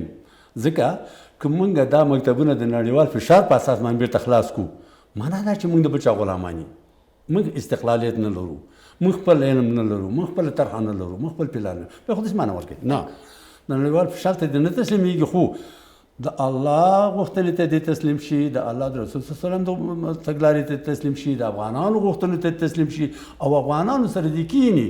خبره د حجاب خبره ده، هم دې خپل پلرونو ته دې وایي، ورونو ته دې وایي چې ورونو دا خویندې که راوځي باید په حجاب کې وګرځي، په بازار کې هم په حجاب کې وګرځي. کوم حجاب کې؟ شرعي حجاب کې. په مکتبونو کې هم باید په حجاب کې، که جمعات ته راځي، اگر چې موږ ستاسو د حضرت عمر رضی الله عنه د خلافت په وخت کې د جمعات ته ښځو تګ بند شو، خو بیا هم که چېرته مثال دوی ته اجازه ورکړي په حجاب کې دي، مطلب دا چې په ښار کې دې په حجاب کې، په کور کې دې په حجاب کې، بیرون دې په حجاب کې. کور کې ناممکنه خبره اصل په سلو کې، خو بیرون خو دې په حجاب کې. دا کولی شي چې د جوماتونو د لارې دا تبلیغ وکړي. حج اوقاف لري، حج اوقاف خپل علما کرام لري، هماغه علما کرام دي د حجاب اول دی، د حجاب هغه ګټې خپل ولسونو ته په خپل جوماتونو کې تشریح کړي. حجاب څه ګټې لري؟ دا دې ورته وایي. دا د چا حکم دی؟ دا دې ورته وایي. د دې ولې موږ یې تطبیقول غواړو؟ دا دې ورته وایي. نو زه فکر کوم چې په سلو کې نه، بلکې په 10 زوري کې به یو کس داسې پیدا شي چې هغه به خپل خور او لور ته خبره په کور کې ونه کړي، نور خو ټول کوي. نو چې کوي یې که موږ د کور نه په حجاب کې زموږ خویندې، زموږ میندې، زموږ ښځې، زموږ اولادونه د کور نه په حجاب کې راوځي، نو امارت یې باید لبیک دې خبرې ته ووایي. اوس حسني صاحب دا یو بهانه کېدلی نه شي، حجاب دومره لویه مثلا د افغان مېرمنې تل په حجاب کې له کورونو څخه راوتل، د هغوی کې د مکاتبو لباس اصلا په دې باندې نه ارزي چې تاسو باید بحث وکوئ چې دا شرعي نظام کې شته، شریعت په اساس باندې حجاب ده او که نه ده، ځکه چې هغه تور سپین دی، هغه د حجاب مطابق دی، هغه د شریعت په مطابق دی. ولې دغه بهانه باید د مکاتبو پر مخ ونیول شي چې ګواکې د دوی لباس د شریعت پر اساس باندې برابر نه دی؟ احمد زه مخکې طرز وکړي چې ټول افغانان، هغه چې مسلمانان دي، افغانان دي او د دې وطن بچیان دي، په دې کار خفه دي. ځکه شپه میاشتې ټول هېڅ افغان غږ نه کوو، ځکه ټول افغانان په دې پوهېدل چې امارت په دوی باندې امارت تحمیل شوی دی، یعنې دا په دې شکل باید دوی نه وی راغلي. دا ټول په دې ټول پوهېږي. خدای چې تحمیل شوی دی، وخت کم دی، نو دوی به ونشي کولی چې په دې کم وخت کې ټوله اداره هغسې فعال کړي څنګه چې شاید باید. په دې موږ تاسو پوهېږو، اوس هم پوهېږو، مخکې مو تفصیله کوله. خو کله چې بیا دوی اعلان وکړو چې موږ په دریم د حمل باندې مکتبونه د ښځو او د نورو په مخ باندې پرانیزو، پوښتنه دا ده چې وروره ستا د اعلان چا مجبور کړي؟ او که نه تا سره طرحه کوم پلان موجود و؟ که موجود و څه وشوه؟ پلان چېرته ویوړو؟ میږیانو او که نه وه د چا د خوا نه دا امر درته شوی او تا ومنه، نو دا خو بیا د اسلام طریقه ده. اوس همدغلته د وضعیت ګونګ پاتې شوی دی حسني صاحب، چې دلته بیرته وضاحت هم نه ده ورکړل شوی دی چې په کوم اساس باندې د مکاتبو دروازې بیرته بندې شولې. دلته رښتیا هم بهرني فشارونه موجود دي، شته ځینې کړۍ چې هغوی پکې لاسوهنې کوي چې ګواکې په افغانستان کې باید تعلیمي بنسټونه بند وساتل شي، که نه دغه پرېکړه مستقلانه نیول شوې ده. احمد زه محترم لږ به خیر دې ته لږ وړاندې به لاړ شم. هغه دا چې بخښنه غواړم، موږ او تاسې تېر وخت کې یو مهارت لرو، هماغه طالبان یو څه به پکې شهیدان شوي، یو څه به پکې زخمیان، یو څه به پکې په کورونو ناست، خو نور اکثریت هماغه دي. هغه وخت کې 5 کاله حکومت وشو، خو قانون اساسي نه لرو. 5 کاله حکومت وشو، حکومت خارجي او داخلي پالیسي موجوده نه وه. خو هغه په هغه وخت کې افغانانو په دې خاطر باندې چې جنګ و، د شمالي ټلوالې او د بل چا په وساطت باندې دا جنګ کوو، او دی غوښتل چې همدې شمالي ټلوالې غوښتل چې د دې نه وروسته امریکایان راشي او ناټو دلته حاکمه شي. هماغه دغه جنګ یې بیا موږ او تاسې دې ته بیا ترجیح ورکولی چې اوس نو په دې جنګ کې د جنکو راوتل او یا د ښځو راوتل خدای مه کوي بل فساد پیدا نه کړي، نو موږ هم پېغلي شو. اوس خو هغه خبره نشته که نه، اوس خو هېڅ نوی جنګ نشته، نه شکر د داخلي جنګ شته، نه د خارجي جنګ شته، نه داخلي اختلافات شته، نه خارجي اختلافات شته. نو چې نشته ولې موږ دروازې تړو؟ نه بهرنیان شته. دا سوال دی، بخښنه غواړم، دا سوال د ټولو افغانانو سره دی. خو ما اګر چې پرون مې داسې واورېدل، خدای دې وکړي چې رښتیا شي او دې ته وخت ونه کړل شي چې موږ د اسلام په چوکاټ کې یو طرحه باندې کار شروع کړی دی او ډېر ژر به انشاءالله عملي کوو. دې دپاره باید کلونه ورنکړل شي، دې دپاره باید میاشتې ورنکړل شي، دې دپاره باید هفتې ورنکړل شي. په هفته کې دنده کولی شي چې علما کرام کینی او مشکل چېرته دی، هغه مشکل د ملت سره شریک کړي. بخښنه غواړم، کوم چیرته د مشکل چې دغه مشکل حل کو ملت حل کو که ملت پورې اړه لري ملت خپل ځان اصلاح کړي که امارت پورې اړه لري امارت خپل ځان اصلاح کړي او که چیرته بل چا پورې اړه لري نو ملت او امارت سره متحد شي دغه مسله دې حل کړي د مکتبونو تړل دا یو مشکل دی په افغانستان کې چې پیدا شو ځکه بیا به هم درته ویم چې د امارت په دوه رنګۍ باندې دلالت کوي په خپلو وعدو باندې وفا نه کولو باندې دلالت کوي د ملت او د امارت په منځ کې فاصلې په ایجادولو باندې دلالت کوي د یهودیت او نصرانیت ته یو موقف ورکولو باندې دلالت کوي او د هغې سره به هغه مافیایي کړی یو ځای کولو باندې دلالت کوي او افغانستان یو بل جنګ ته خدای دې اوساد نه کوي افغانستان یو بل جنګ ته روانېږي نو که دا بیا به مې ورته ویم چې من هیڅ یو سید د دې امارت نه غوښتنه کوم چې د خدای خاطر وکوي هغه څه کوئ چې په قرآن او په حدیثو کې تاسو ته معلومه ده شته اسلام کټ مټ تطبیقېږي وعده وکوئ بیا شاته ترې مه ځئ بیا یې ومنئ مشکل دی نشته حمل دریم به دې نه یادولی د ثور دریم به یاد کړی د جزا دریم به یاد کړی موږ د سره ځکه منله چې موږ پوهېږو چې امارت نوی دی مشکلات شته جامع هغسې 840 کاله زموږ په اذانو باندې خو حسني صاحب که امارات نه وای دا دلته ټولې ادارات پخواني دي کارکوونکي پخواني دي بنسټونه روغ پاتې شوي دي یوازې یو ښه مدیریت ته ضرورت پیدا کوي چې باید ښه مدیریت شي فکر نه کوو چې دغه 7 میاشتې یا 8 میاشتې چې تېرې شوي دي دا هم ډېر زیات وخت ده باید هر څه نارمل شوي وای که نارمل شوي نه وای دقیقا 1% خو باید موږ تاسو لاسته راوړنې درلودلی احمد زه په دې باره کې به زه د شهر کوم د واقعیت دی دې کې بیا زه چې ډېر نه ملامتوم امارت خلک هغه ده چې انسان پېژندنه ډېره سخته تاسې ولید چې په وزارت دفاع کې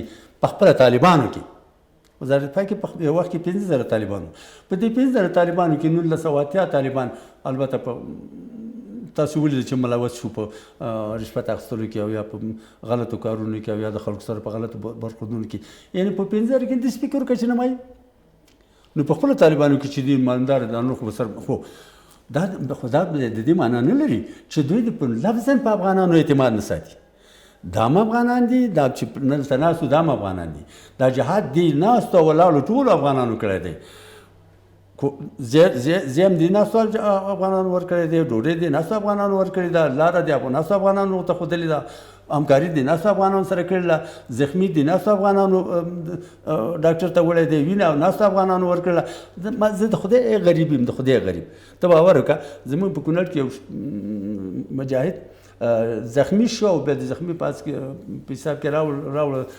باګرام ته او دلته شهید شو دا چېرته شهید شو بیا شهید نه ورکو د کونړ یو درې کسه راغله ما ته کېناسته زه لاړم سباوون صاحب سره کېناستم ما سباوون صاحب هغه ته د الله اجر ورکړي هغه هم منډه شروع کړه ما منډه شروع کړه موږ وکولی شو چې د دې تلویزیون د لارې او د دې رسایي د لارې د حکومت ته مجبور کړي چې د شهید ته شهید وارثینو ته کرام ورکړي موټر هم ورکړي او خپل ځای ته ورسي دا چا وکړه خبره دا نه ده احمدزی صاحب محترم دوی باید په افغانانو سل په سلو کې اعتماد وکړي افغانان باید دوی باندې سل په سلو کې اعتماد وکړي موږ په دې افتخار کوو احمدزی صاحب یو دقیقه موږ په دې افتخار کوو چې هغه وروژنه ختمه شوه د ورځې چې بس 300 ځوانانو ته مرجوب له الحمدلله ختمه شوه هغه په ډولۍ بدله شو موږ په دې افتخار کوو دوی باید په دې افتخار وکړي چې هماغه افغانان چې پرون یې موږ سره جهاد پر سري کړی دی مسلمانان دي افغانان دي همې د روس په مقابل کې جهاد کړی همې د ناټو په مقابل کې جهاد کړی دی همې د امریکې په مقابل کې جهاد کړی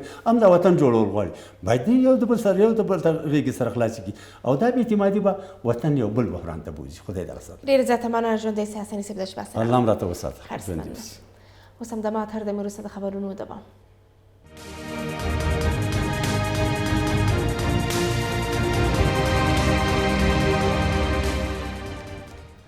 ستړی مشئ د خبرونو دوام ته ښه راغلاست ناټو سازمان وایي له افغانستانه وتلي یو خو هېر کړی مو نه دی د ناټو سرمشر په بروکسل کې له یوې سرمشریزې وروسته ویلي چې له افغانستان او د افغانانو له وضعیته بېخبره نه دي تحلیل کوونکي په افغانستان کې د ناټو 100 کلن ماموریت ناکام بولي او په باور امریکا او متحدین یې لا هم د خپلو ګټو ساتلو په لټه کې دي د ناټو سرمنشي یانس سټولټنبرګ چې په بروکسل کې د اوکراین په اړه د دې سازمان د سرمشریزې غونډې وروسته په یو خبري کانفرنس کې پوښتنې ځوابولې وویل د دوی پام افغانستان ته دی او نه یې دی هېر کړی موږ له افغانستانه وتلي یو خو دا هیواد او خلک مو نه دي هیر کړي.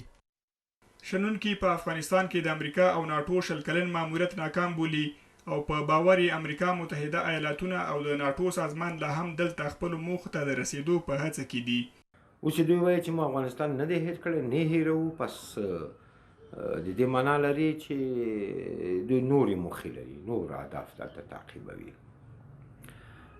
د افغانستان خلکو نه ثبات پیدا کړو، نه امنیت پیدا کړو. اوس چې حکومت نظام تغییر خوړلی دی، یو اړخ د جګړې نشته، یعنی امریکا، ناټو او د جمهوریت خوا نشته، خامخا به امن وي، جګړه درېدلې ده. تحلیل دا دی چې ناټو د افغانستان له وضعیته باخبره ده او څار پرې لري.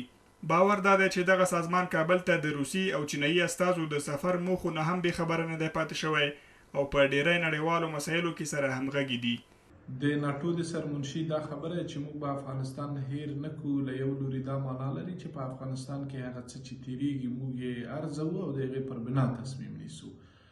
ترڅنګ دا پیغام هم لري چې د روسیې د ځانګړي استازي او چین د بهرنیو چارو وزیر وروستی سفر د دوی له عینکو لرې نه دی پاتې شوی.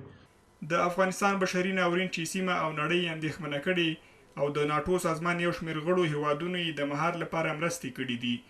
د شنونکو په باور ناټو سره له دې چې افغانستان کې خپلې موخې لري، افغانستان سره له درېدوی دلته د بشري ناورین ختمول او د افغانانو لاسنیوی دی. او تر دې ورهاخوا بیا د بشري مرستو او د افغانانو د لاسنیوي په برخه کې د مرستو د ډاډ یو پیغام هم ترې اخیستل کېدی شي. د ناټو سرمنشي ینس سټولټنبرګ له کابو 6 میاشتو وروسته داسې مهال د افغانستان د نه هېرېدو یادونه کړې چې د 2021 کال د سپټمبر په لومړۍ نیټه افغانستان کې د امریکا په مشرۍ د ناټو 20 کلن پوځي ماموریت پای ته ورسید. جمهوریت نسکور او اسلامي امارات واکمني ترلاسه کړه.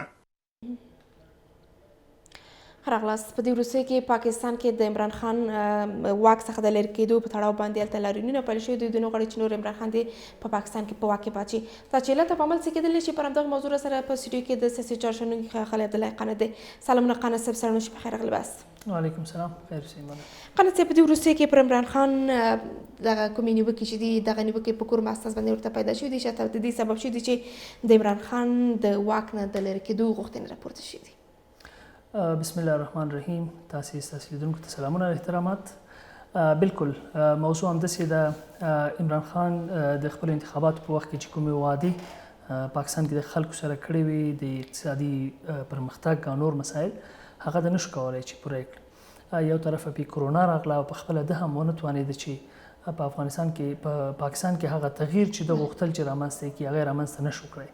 نو د ته هم فرصت برابر کړ چې هغه اپوزیشن کې احزاب چې د مقابل کې په پارلمان کې ولاړ هغه ټول راجمع شي، یو اتحاد جوړ کړي د پی ډي ایم په نوم باندې، او هغه اتحاد بیا دته ادامه ورکړي چې څنګه عمران خان له واکه وغورځوي.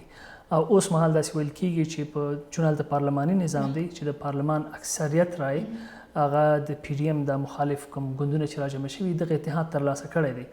او که چېرته دا ترلاسه کړی وي او رایګیري وشي په پارلمان کې، نو د ډېر زیات امکان شته چې د پارلمان د فیصلې په اساس باندې عمران خان حکومت پای ټکی کې ایښودل شي او یا نوی حکومت جوړ کړی شي چې څوک زیاتې رای لري، او یا نوي انتخابات وشي چې بل پارلمان جوړ کړی شي. بله، اوس تر ډېره پورې د عمران خان پر حکومتولۍ باندې نیوکې کېدلې چې ګواکې سمه حکومتولي نه ده کړې. رښتیا هم دلته حکومتي بحثونه مطرح کېدلی شي چې سمه حکومتولي سرته نه ده رسولې، که نه پاکستان کې هم ډېر زیات حزبونه او ګوندونه شته چې هغوی په فعالیت باندې اخته دي. دغو ګوندونو او دغه حزبونو دغه مسله راپورته کړې ده چې ګواکې نور باید عمران خان په واک کې پاتې نه شي. ګورئ، حکومت چې خپل کار شروع کوي، هغه خلکو سره وعده کوي او د خلکو د هغه نه دا توقع وي چې د هغوی په اقتصاد کې تغییر راولي، د هغوی په امنیت کې تغییر راولي، د هغوی په ژوند کې تغییر راولي.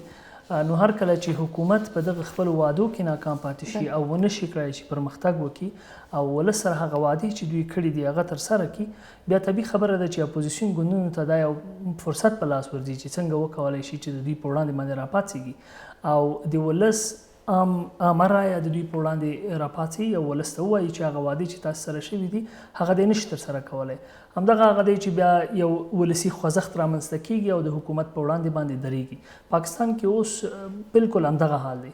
عمران خان د انتخاباتو په وخت کې د پاکستان خلکو سره ډېرې زیاتې غیر واقعي او غیر ریالستیکې وعدې وکړې. این تر دې حده پورې ویلي چې زه به پاکستان د اسلامي ریاست جوړ کړم، د مدینې اسلامي ریاست یو مثالي ریاست دی هغه د اسلامي تاریخ کې چې هغه سړی چې واقعیتونو ته ګوري ممکن نه ښکاري. په عین حال کې هغه عدل د خلکو ترمنځ، هغه اقتصادي پرمختګ، امنیت او ټول مسایل د ونه توانېده چې هغه کار وکړي. نو د یو ښه فرصت هغه مخالفو ګوندونو ته په لاس ورکړي چې یو ځای شي او اوس هغه د عمران خان د واک ګدۍ په خطر کې ده. بل په دغه تظاهراتو کې په لاریونونو کې نواز شریف او ترڅنګ د بوټو ګوندونه موجود دي چې دوی راغلي دي، تظاهرات کړي دي، لاریونونه کړي دي، غواړي چې عمران خان باید په واک کې پاتې نشي. دوی خپل څومره په دغه لټه کې دي چې یو ځل بیا د دوی په واک کې ښکېل پاتې شي؟ طبیعي خبره ده چې د سیاست لوبه د ټوله لوبه د واک د ترلاسه کولو لپاره ده. مهمه دا نه ده او دا غلطه خبره نه ده چې یو څوک د واک ترلاسه کولو لپاره کوشش کوي. واک ترلاسه کولو لپاره باید کوشش وشي، خو مهمه دا ده چې بیا واک ترلاسه کړي تا سره کوم پروګرام یا برنامه شته چې د خلکو لپاره وړاندې کړي. که واک د ده لپاره اوسي چې فقط یو سړی قدرت په لاس کې ولري او د قدرت نه هغه استفاده چې دی کولی شي شخصي یا حزبي یا ګوندي هغه کوي، نو دا واک ترلاسه کول بیا د ولس په خیر نه دي. هغه واک چې قدرت لپاره چې سیاسیون کوشش کوي چې د لپاره یې ترلاسه کړي چې د خلکو په ژوند کې تغییر راولي، یو برنامه ولري، یو فکر ولري او غواړي چې په هغه فکر باندې یو وطن جوړ کړي. هغه فکر لپاره واک ترلاسه کول دا ضرور دي چې په ټولنه کې نه باید هغه خلک چې فکر لري د وطن د ښېرازۍ لپاره غلي کینی. زه فکر کوم دغه اپوزیسیون چې دلته دی دا پخوا هم په حکومت کې پاتې شوی په پاکستان کې. دغه عمران خان هم حکومت تیر کړ، دوی هم په خپلو حکومتونو کې پخوا ناکام ول، هلته فساد هم و، دوی ونه توانېدل چې هغه کنټرول چې په هیواد یې باید ولري هغه دوی ډیموکراتیک کنټرول هغه یې ترلاسه نه کړه، چون د پاکستان قدرت د پردې شاته د نورو خلکو په لاس کې دی. نو په دې اساس باندې دا مخونه چې دي دا په سیاست کې بدلیدل را بدلیدل به دومره فرق ونه کړي. مهمه موضوع دا ده چې هغه پالیسي چې د پاکستان لپاره مهمه ده په د وخت کې چې هم د همسایګانو سره په سولې کې ژوند وکړي، په ارامتیا ژوند وکړي او هم په داخل کې خپل ځان سره په سوله کې ژوند وکړي او په اقتصادي پرمختګ ته د ده لپاره چې نور ځایو کې جګړې وکړي، د لپاره چې نور ځایونو کې مشکلات جوړ کړي، د ده په ځای داسې یو پالیسي غوره کړي چې هغه په داخل کې هم د پاکستان د خلکو لپاره ښه وي او هم شاوخوا د سیمې لپاره ښه وي. د پاکستان د خلکو لاریونونو ته په کتو، هلته په پاکستان کې اقتصادي وضعیت ته په کتو څومره خلک ناراضه ول د عمران خان له حکومت ولۍ څخه، حکومت ولۍ په برخه کې عمران خان ناکام پاتې شوی دی او بالاخره د خلکو د لاریونونو سبب شو چې دوی حتی د واک څخه د لرې کېدو غوښتنه کوي. زه فکر کوم یو خو د عمران خان سره کوم خاص اقتصادي پروګرام چې هغه د خلکو ته ورکړي او خلکو ته امید پیدا شي چې پاکستان هغه مشکلاتو کې چې دی له هغه به ووځي، هغه پروګرام د ده سره نه و، نه وجود درلود، نه اعلان که او نه په هغه باندې کوم عملي کار وشو که ده سره و. دویم موضوع دا ده چې د ده بخت داسې و چې په داسې وخت کې د دې حکومت و چې کورونا پرې راغله او کورونا طبیعي خبره ده چې ټول نړۍ اقتصاد خراب کړ، هر ملک یې وځپه، نو هلته هم تجارتونه وځپل شول، کار وځپل شو، نو ونه توانېده چې هلته دی په واقعي لحاظ باندې په اقتصاد کار وکړي. دا ټول مسایل سره یو ځای شول او نتیجه یې دا شوله چې د عمران خان د حکومت په اړه دغه روایت جوړ شو چې دی نشي کولی چې پاکستان حکومت وچلي، دی نشي کولی چې د خلکو اقتصاد جوړ کړي او دی نشي کولی چې په ازادانه ډول باندې هغه څه چې د خلکو غوښتنه ده هغه پوره کړي. هغه کومې خبرې چې د پخوا کولې هغه د خبرو تر حده پاتې شولې. نو په دې اساس باندې دغه اپوزیسیون ګروپونو ته دا په لاس ورغله دا فرصت چې خلکو ته دا خبره وکړي چې کومې وعدې تا سره شوي هغه نه پوره کېږي، نه پوره شولې. همدا و چې خلکو لاریونونه پیل کړل، خلک راپورته شول او اوس هماغه خلک چې د عمران خان سره ولاړ ول د اسلام آباد په ډي چوک کې او د نواز شریف د حکومت د راغورځولو فیصله یې کوله، د هغه نه ډېر خلک اوس د پي ډي ایم سره درېږي او د همده د حکومت د راغورځولو فیصله کوي، ځکه چې دی ونه توانېد دغه خبرې چې خلکو ته یې کولې چې زه به د نواز شریف د حکومت نه بدل وکړم هغه یې ونه توانېد ژوي کړي، هېڅ اقتصادي پرمختګ رامنځته نه شو. همدا اساس شو چې اوس خلک راوتي غواړي چې حکومت تغیر کړي. بل به د سیمې هېوادونو سره د عمران خان سیاست باندې کې بحث ولرو، خبرې کوو څنګه سیاست د سیمې هېوادونو سره درلود، بخصوص د افغانستان په چارو کې د پاکستان سیاست څنګه؟ بهرنۍ پالیسي پاکستان کې متاسفانه د پاکستان د سیاسیونو لاس کې نه ده او د حکومت تغییر سره په بهرنۍ پالیسي کې تغییر نه راځي. طبیعي خبره ده، موږ تاسې په دم باندې پوهېږو چې هېڅ همسایه په یو هیواد کې هم د هغه سره اړیکې چې دي هغه اړیکې په دې ولاړې چې مشترکو ګټو باندې ولاړې او طبیعي خبره ده چې افغانستان کې پاکستان خپلې کومې ګټې ګوري د هغه لپاره به کوشش کوي هغه یې پخوا هم کولې که عمران خان و هغه هم دا کول او د هغه نه وروسته که څوک راځي هم همدغه به کوي. په بهرني سیاست کې د پاکستان تغییر هغه ماته مشکل ښکاري چې د سیاسي حکومتونو لاس کې وي. مهم موضوع دا ده چې په افغانستان کې څه رقم حکومت وجود لري. آیا افغانستان کې کوم حکومت چې وجود لري هغه کولی شي چې هغه بهرنۍ پالیسي چې هغوی ترسیم کړې ده د افغانستان لپاره هغه داسې وڅرخي چې هغه د افغانستان په ګټه اوسي، زموږ استقلال په خپل ځای پاتې اوسي، زموږ ملي ګټې هغه تضمین شوي اوسي او په یو مشترکو اهدافو، مشترکو ګټو او په مقابل احترام باندې داسې یو اړیکې زموږ او د پاکستان ترمنځ کې اوسي. مخکې حکومت په دې کار کې ډیر زیات ناکام شو. موږ ولیدل چې تار د ډیورنډ په فرضي کرښه باندې تیر شو.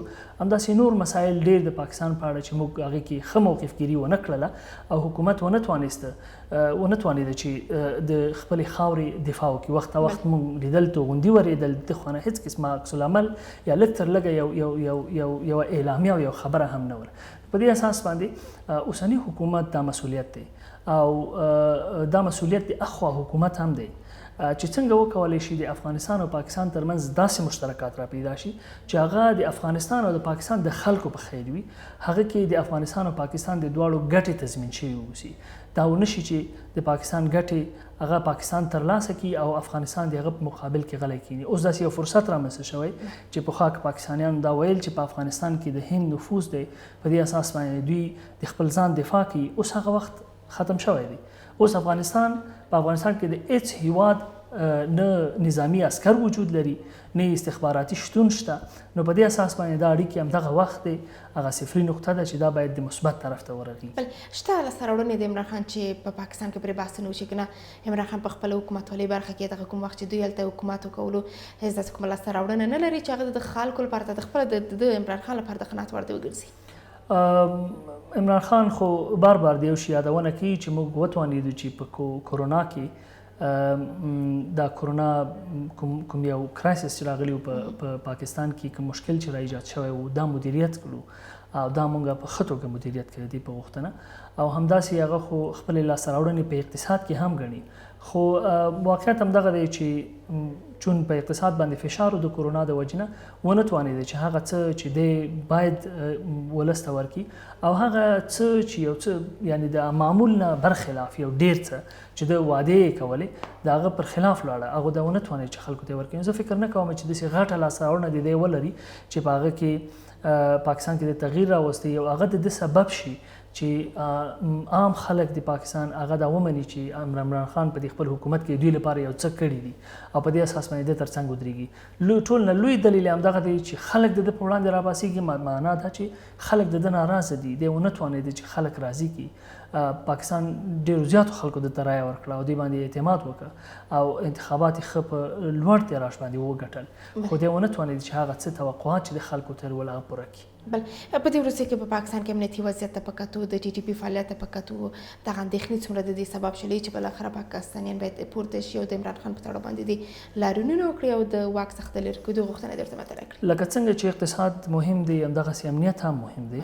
د خلکو غوښتنه دا ده چې اول ژوند محفوظ وي، امنیت اوسي په یو هیواد کې، د هغه نه وروسته اقتصاد اوسي په یو هیواد کې، اقتصادي پرمختګ اوسي او د هغه نه وروسته بیا د هغوی ژوند کې پرمختګ اوسي، تعلیم اوسي، صحت اوسي. دغه ټول مسایل دي چې خلک غواړي.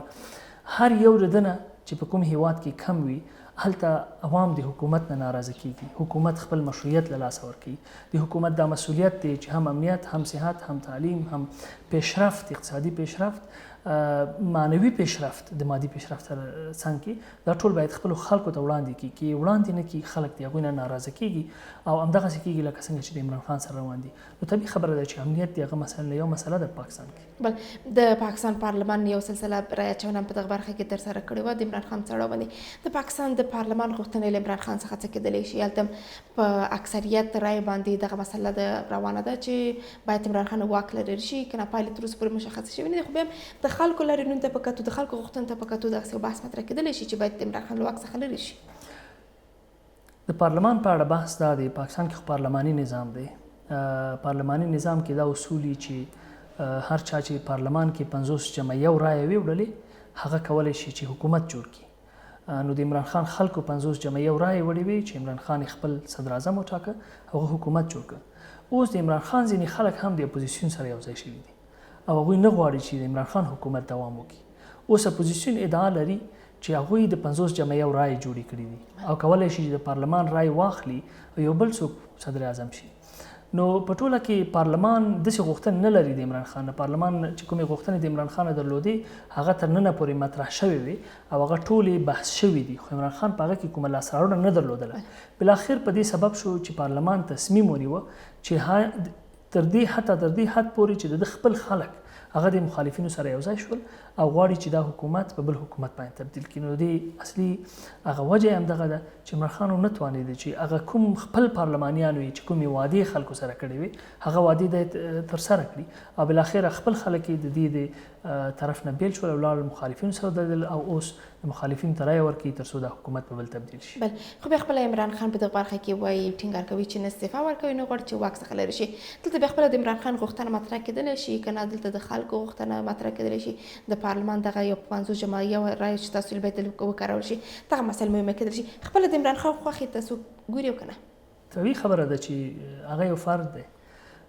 په کله په سیستم کې موضوع دا چې کله هلته د پارلمان د رایو موضوع ده که عمران خان غواړي چې پاتې شي هغه په دې خبرو چې زه د قدرت نه لرې کېږم په دې نشي پاتې کېدلی.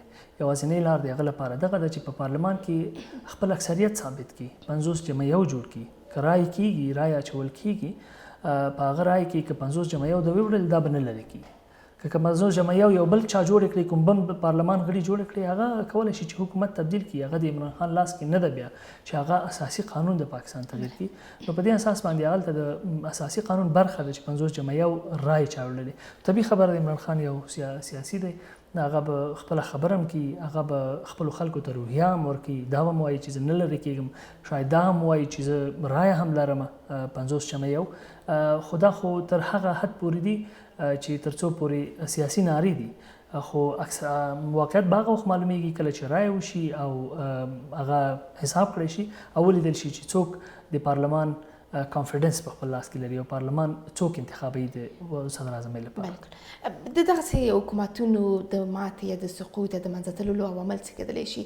هغه شعار چې دوی وړاندې کوي دې ته عمل نه که نه شته ځینې نور عوامل هم ځینې نور کړی شته چې په لوی لاس باندې دغسې حکومتونو ته د سقوط له امله وړاندې کوي یا دې ته مجبوره کوي چې باید خپل استعفا ورکړي؟ اصلي موضوع خو دا ده چې پاکستان کې خو یو سیستم را روان دی څنګه چې موږ تاسې په دې 40 کال کې افغانستان کې جګړه درلودله پاکستانیانو په خپل هیواد کې داسې جګړه نه لري. نو هلته حکومتونه د انتخاباتو له لارې تبدیلیږي مارشال الله راځي فوجي نظامونه راځي خو تر ډیره پورې انتخابات کیږي او په انتخاباتو باندې حکومت مشروعیت اخلي. په دې اساس باندې عمران خان د تبدیلیدو او راتللو سره څنګه چې ما مخکې یادونه وکړه لوی تغییر نه راځي په پاکستان کې ډیر تاثیر یې د پاکستان په سیستم نشته. مهمه موضوع دا ده چې عمران خان چې کومې وعدې کړې وې یې ونه شوې رسولی. روان حکومت چې کوم راځي هغه هم پخوانی څیرې دي. زه فکر نه کوم چون عام خلک دي عام خلک یو څوک چې د قدرت او واک ګدۍ باندې ناست دي عموما دا یو منطق دی چې د هغې باندې د انتقاد روحیه ډیره قوي. خو دغه مخالفین چې دي دوی پخوا په پاکستان کې حکومتونه کړي په دغه 16 کالو کې او دوی نه دي توانېدلي چې کوم تغییر اقتصادي تغییر کوم لویه لاسته راوړنه ولري. نو طبیعي خبره ده چې زه فکر نه کوم چې لوی تاثیر به د دې حکومت تغییرېدو سره د پاکستان په ټولنه باندې یا د پاکستان په اقتصاد یا نورو باندې وي. ډېر زیاته مننه ژوندي سي قانس بدش سره مننه خرڅ. اوس همدغه تر دې وروسته د خبرونو دوام.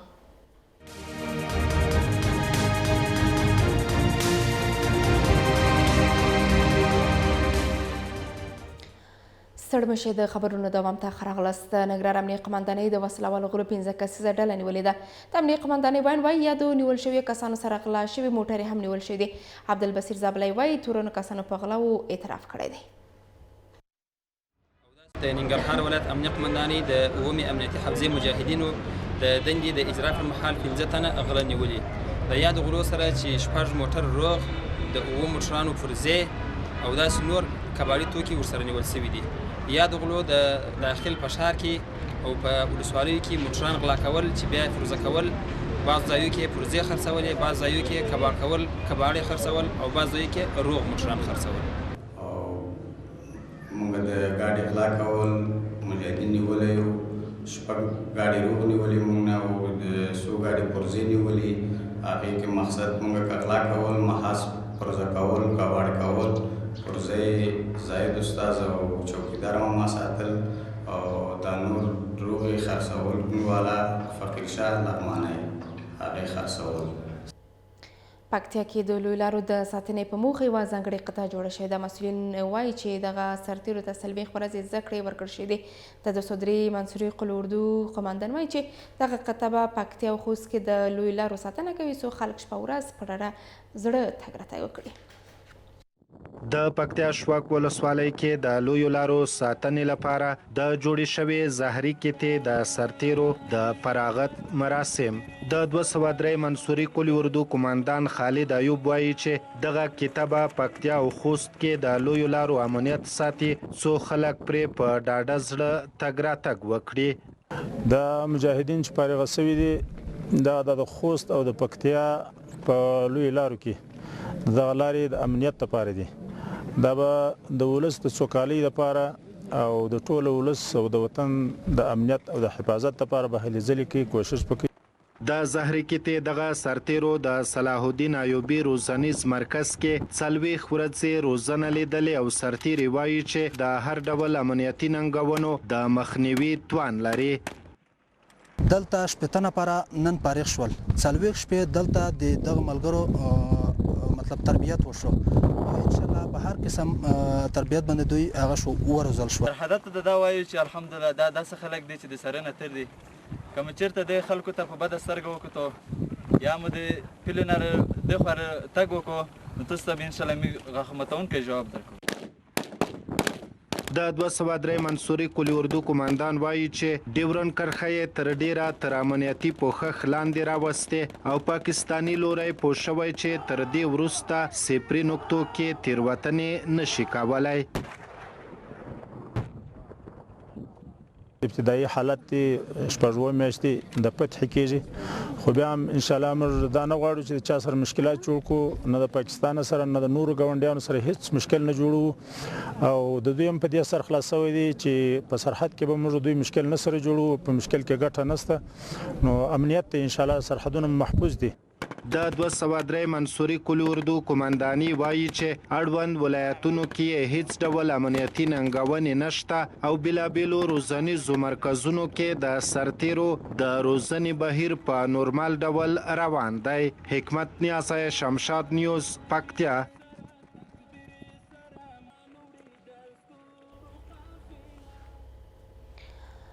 جلال آباد کې د ښاري نظم او ګڼې ګوڼې کمولو په موخه کمپاین پیل شو. د جلال آباد ښاروالۍ وایي ټولې هغې فرعي او پلي لارې خلاصوي چې د هټیوالو له لوري بندې شوي دي. ښاریان له دې اقدامه خوښ دي او غوښتنه لري چې دغه کمپاین د تر څو سیمونه محدودېږي. زابل ولایت کې د تیرو جګړو وچکالۍ له امله شاوخوا 3000 کورنۍ بېځایه شوي دي. مسؤلین وایي د بېځایه شویو سربیرې پر 4000 نورو غربت ځپلو کورنیو د مرسته ویش لړۍ پیل کړې ده. د کډوالو چارو ریاست له بېوزلو او جګړه ځپلو کورنیو سره د مرستو لړۍ د شفافیت خبر ورکوي. د کندز خادم آباد ولسوالۍ کې له لسو دیني مدارسو نه کابو سلطنه حافظان فارغ شول. دغه حافظانو له 3 کاله زده کړو وروسته قرآن کریم حفظ کړ او تېره ورځ یې د دستاربندۍ مراسم ترسره شول.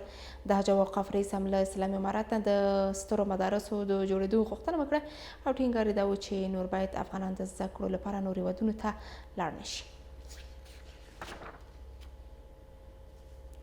د پکتیا زرمت ولسوالۍ کې یو شمېر کورنۍ وایي چې امریکایي ځواکونه د کورنۍ غړي وژلي دي. دوی له امریکایي ځواکونو پوښتي چې د دوی د کورنۍ غړي چې ملکیان وو په کومه ګناه وژلي دي.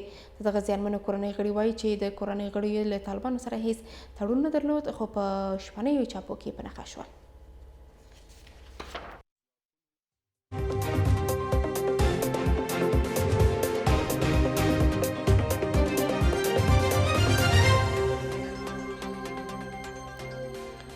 د نړۍ حالاتو ته ښه راغلاست. چین کې د روانې اونۍ په پیل کې د نسکورې شوې الوتکې ټول سپاره مړه شوي دي. چینایي چارواکي وایي د دوی د وروستیو څېړنو له مخې په دغه الوتکه کې 132 تنه سپاره وو چې یو هم ژوندی نه دی پاتې. یا د الوتکې د چین په سویل ختیځه سیمه کې له یوې الوتکې سره ټکر کړی و چې د غورځېدو لامل شوی و. د چین ختیځ په نوم د هوایي چلن الوتکه څه باندې 8000 متره لوړه وه او ګوانګژو هوایي ډګر ته پر لاره وه. په دغه الوتکه کې 123 تنه سوارلۍ او 9 تنه د الوتکې خدمه وه چې یو کس یې هم ژوندی نه دی پاتې.